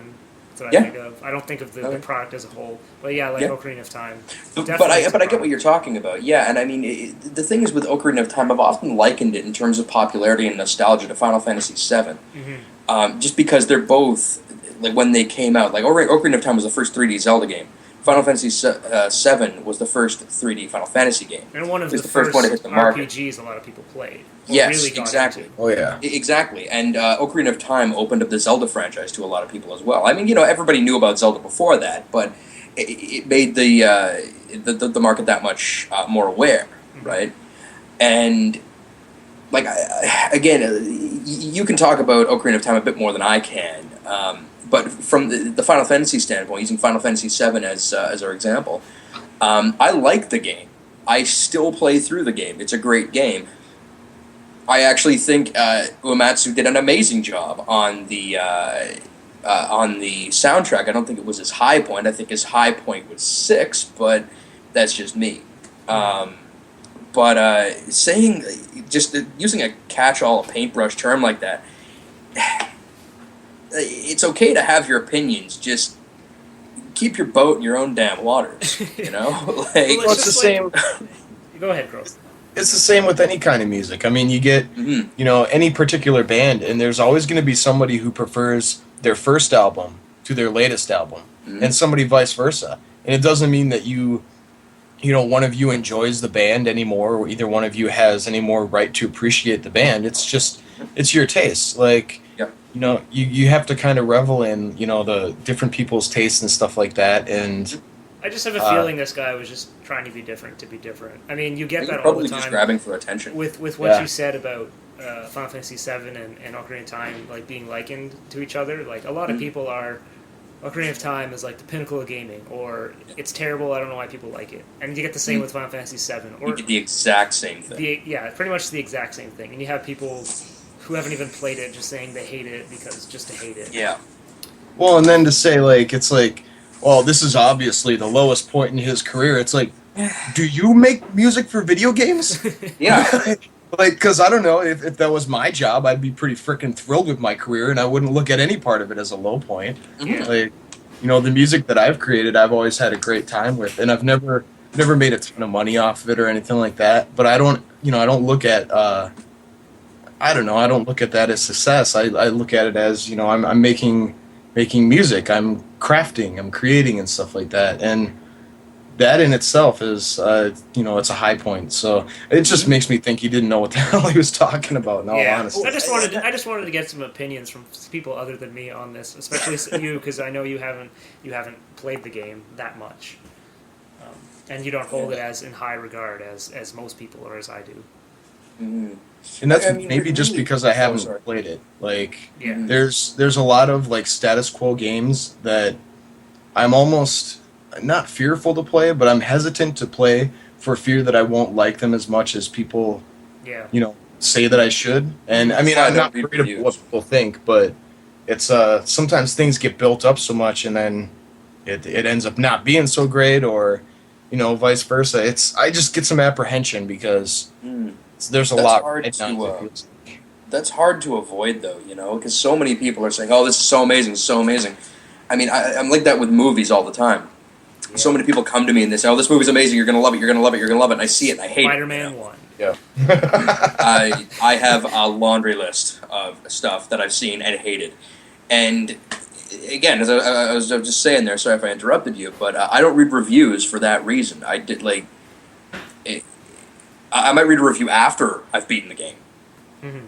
But I prefer to form my own opinion. I mean, I can talk to you guys and I can get an informed opinion. Like, you recommended Longest Journey, right? Mm-hmm. I can take your recommendation on that, but I'm still going to go at it with an unbiased mind, right? Yeah. And that's how you got to go towards everything. And this guy who we were talking about evidently does not, Yeah. I don't know, I just wanted to bring that up. I guess it's a good point. Just one of the few things we haven't talked about much was, I mean, you mentioned Daniel Tisdale or whatever. What is his name? Daniel Tidwell. Daniel Tidwell. I just wanted to list off, like, we don't have to talk about them, but even for the people listening or for each other's benefit, listing off some bands that you guys think are worth mentioning. We Cool. can just like go around the table and in each list one if you wanted to start there, or I'll start with a more popular one and say the Megas, which is a band that does a lot of well, they do just Mega Man music, obviously, and they believe they have 3 CDs. They have the one which is Mega Man 2, then a Mega Man 2 Unplugged, and then they just recently released Mega Man 3. And Oh, man, The I gotta get on. Unplugged one is just beautiful too. Oh yeah. Which one? Like The Unplugged? the Unplugged one. Oh my god. That's the one I quick wanted to get, and then Oh, get it. I wanted to get it, and I was like, oh, I want a physical copy, and then I bought my physical copy of the original soundtrack, and then like a week later they released the The Unplugged. the Unplugged. The Quick and the Blue, that's Flashman's, right? Yeah. That's- No. The Quick and the Blue was Quick Man. Yeah, Quick Man. Okay. Which one's Flashman? I think that one's my favorite. It's the gay sounding one. Is that? Yeah. Is that Blue Like You or something? Or Yeah. That's the one. Yeah. Okay. So that's one band I will mention. So if Crow, you want to take the next one? Well, I mean, it seems to be kind of a trend, Mega Man music or music based off of that. I guess my recommendation would be the Proto Men. It's another band that they don't do like rehashes of the chip tunes. Like the Megas kind of take the actual soundtrack of the game and they put lyrics to it and make it like an epic power metal piece. Mm-hmm. The Proto Men to me is like, it's like if Queen took the story of Mega Man and decided to make another rock opera out of it. That is probably the best description of the Proto Men I have ever heard. That is amazing. Yeah, I mean, they're just in their live show. I've never seen them in person, but I've watched every freaking live, thing I can find of them on YouTube, and it's even watching them, just on YouTube on a screen is a treat. They're wild. I'm Yeah. not really a big fan. I only listened to maybe like 3 or 4 of their songs, and I really didn't. That's maybe the problem. Like with the Proto Men, you got to listen to a whole album in order Yeah. to get them. Yep. And you have to start at the beginning, end at the end. It's one whole experience that. Mhm. And I will say I prefer their more recent works as opposed to their earlier works. I don't know, I like Sons of I think Fatal. it's the low point of their career, personally. I'm I saying see this what as you I'm mean, right? sipping my tea with a cocky look on my face. Your yuppie water. Yeah, like a really good video to check out if you want to see a whole experience is check out their just type in on YouTube Proto Men PAX 2012 and check out their performance this last year at PAX, and it is something to be reckoned with, man. Like I've seen a lot of concerts. I've been on tour in a whole bunch of states and stuff like that. I've played with national acts, and it's very rare that you see a concert like that. And that has so much passion, and in the audience, I mean, that's the whole half. Like the other half of the show is the fact that the audience is so responsive and just into it, and it's really rewarding to watch, even though you have no part of it. Like you just watch it and you feel good about just being on YouTube and watching a video. And yeah, they are epic. That's to say the least. All right, you're up, Noodles. Right. I'm gonna combo break it here. This is a chiptune band. They don't really do covers, none that I know anyway. But George and Jonathan, a friend of mine, turned me on to these guys, and I don't know if either of you guys or anybody listening is really extensively listened to these guys. But are you searching them now? I was just writing it down so I could search. Yeah. Look up the song "Tutorial Lab Remix," and. Like I listened to this song and it blew my mind. Like they get this sound that is so thick out of this 8-bit synth. It is just mind blowing. Check out these Did guys. they use original hardware then, or? As far as I know, yeah. Oh yes. And apparently their live shows are just thunderous. So. I really don't get live chiptune shows, like ones that use just original hardware, just like rocking out with like a synth board and like turn on the NES. But no, look them up. George and Jonathan, really good. Like they're in there with like Shirvan and stuff like that.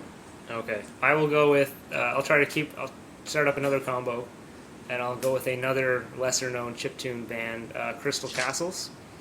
Okay. They are from, I believe, Toronto, and I think they use an Atari chip for the most Nice. part. And their songs Oh. are What are they called again? Sorry. Crystal Castles. Thank you. Not named after the game, surprisingly. They're named Yeah, I after a figured. cartoon. And they're really hit and miss. Some of their songs I really like. Some of them are terrible. They have a lot of like weird voice parts, and I just thought I'd mention them in case someone wanted to check them out. I think War or something, Space War or something like that is a good one. I don't remember. I haven't listened to them for a while, but they're one of the first chiptune bands that I listened to. So Nice. here you go, Crow. Well, I'm trying to think. I think we've named pretty much all the ones that I normally listen to. I mean, I listen to like Brental Floss. He's freaking hilarious. The Mega. What if Mega Man 2 had lyrics? That's probably one of the greatest Mega Man remixes of all time. Like, It is amazing, especially when he did it with the Megas. oh yeah, yeah. That was wicked. That was With, that they just mixed it with "I Want to Be the One." yeah. Yeah, that's you know what caught my attention on that song was the lyrics. I am Mega Man. Here's my mega plan. You die. Like that is just freaking awesome. Yeah. That's like I mean I've listened to like Dead Mouse and stuff like that too, and that's some pretty cool stuff. It's a little bit different than what I normally listen to. Mhm. Here's one actually, and these guys. This is a little bit off base, I guess, but I still think it's related. And you guys may have heard of these fellas, and it's a band called the Kill Screens. I heard of them. Haven't heard any of I their stuff. think I've heard of them, but It is it's not music about video games. It's music about life, living, and all that stuff like that. But the sounds that they use are very chiptune inspired. Cool. And it's almost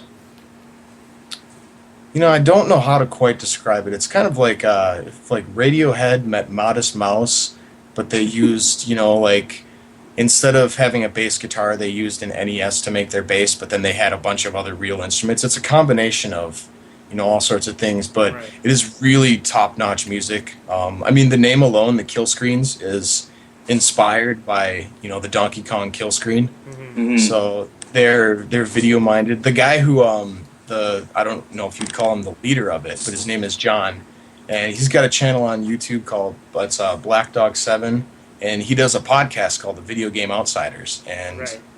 it's one of the longest running video game podcasts in the history of video game podcasts. They've been going like 7 or 8 years now, Jeez. and yeah, they just celebrated their 300th episodes. I'm giving them like a major plug, and these guys don't even know me. But like, I will say, that's a testament to how good the music is. I can't recommend it enough. Go check out the Kill Screens. Will do. All right, you're up, Noodles. Konami Code. They did a song with Brental Floss. I think it was Paperboy with lyrics. And like halfway through the song, they just break it down, like old school jazz band style, and it just blew my mind. No, seriously, like it was just something else. You never hear that kind of stuff. Like when you're going with like chiptune bands or video game bands, it was just amazing. Check them out, and that's Code spelled with a K. Okay. And I'm gonna say you just reminded me of one I actually didn't write down, but the Runaway 5. They do live jazz of video game music. So they do Nice. they do like a mix of Sing Sing with a Swing and the first level of Donkey Kong Country. Cool. Oh, nice. They do like Chemical Plant Zone. They do some Earthbound music, obviously. You can't find much of their stuff online because they're primarily like a live band, and they're always like switching out members. Some of their stuff is decent, but some of it's really good. So That's cool. The Runaway 5, and Definitely check that out. you're out, Crow. I'm tapped out. I think, in all honesty, I can't. All right. There's one other guy that I listen to that Pete Dorr recommended him to me, and I cannot for the life of me think of his name. And if I bring up Firefox while Skype is open, my computer will like try to stab itself in the face. Well, if you remember, I'll write it in the notes below. Right on. People will, Yeah. I guess The Advantage, if you haven't heard of these guys, yeah. are really solid. So are the mini bosses. They're Oh, the mini fun. bosses. Jeez. Yeah, mini bosses are great. Or the Eskimos, they're in the same vein. Where they just play like just basically straight Yeah, from the soundtrack. but it's still good though. You know, like there's still a lot of talent that goes into it, and a lot of work that goes into it. So those are some good acts. Otherwise, in terms of chiptune, I can recommend Shirobon. Like really old Sky Eats Airplane. Like really old Sky Eats Airplane. Of course, they're more Nintendo Core. So I'm sure I've got more. Pardon? So I'll take your word for it. Yeah. Okay, so I have a bunch of other ones. I have the Red Wings. Oh yeah, the Red Wings Pretty are awesome. sweet. I don't know how to say this, but it's like Tange Ukulele Man. If you've ever heard of that, he had one popular song. He does a really good like ukulele and voice remix of like the Mega Man. I think Tornado Man from Mega Man 9. He does like I think Snake Eater. He does a lot of basically like he's not really a good singer. But it's really good nonetheless. It's really weird, but it's really catchy. So I think it's like Just the low point of his career. He doesn't have a career. And a good YouTuber is Lon JP. He does like classical guitar of a lot of things.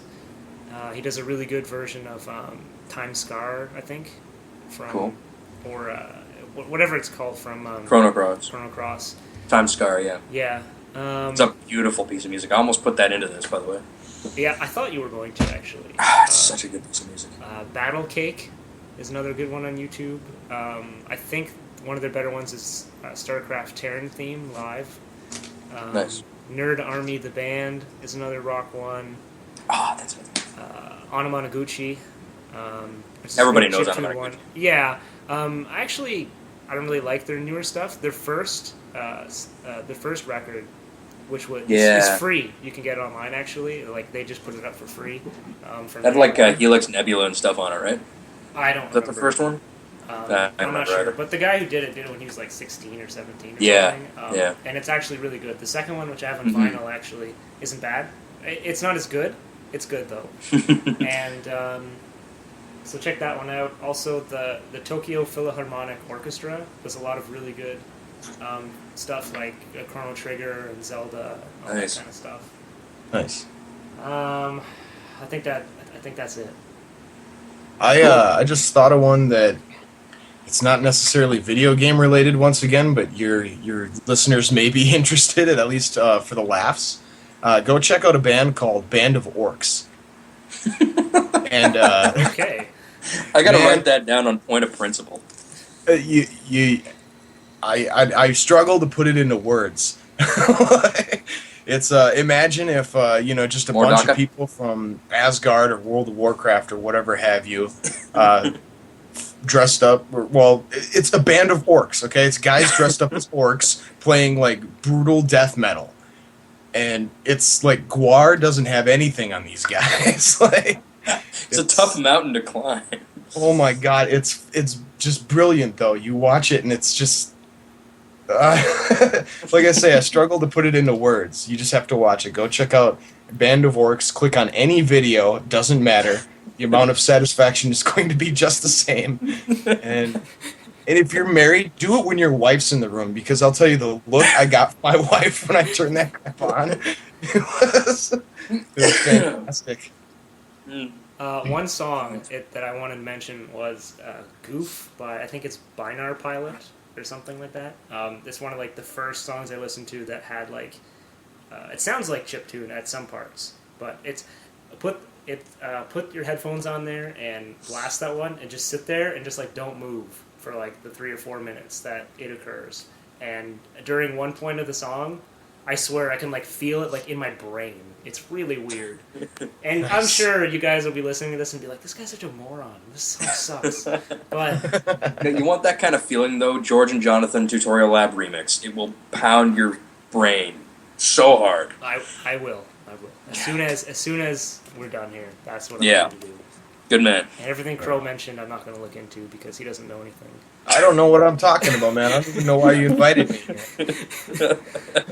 Because you play guitar, and I thought that might, give you some sort of power. You know, I was thinking the same thing, though. I'm thinking, like, well, I make music for games. I've made music for games. Like, obviously, I'm going to know a little bit about this stuff. You guys start firing stuff out, and I'm just shrinking back into my chair like, Hey, oh, you held no. your own. Yeah, if I would have invited anybody else, then like 2 other people, I'm sure we'd all just be lost. It's just all just taste. Like a good- Noodles here, I like always have a barely good even time. played the NES, so most of the NES stuff he doesn't know, and all the RPG stuff I don't know because I've played like 7 RPGs in my life.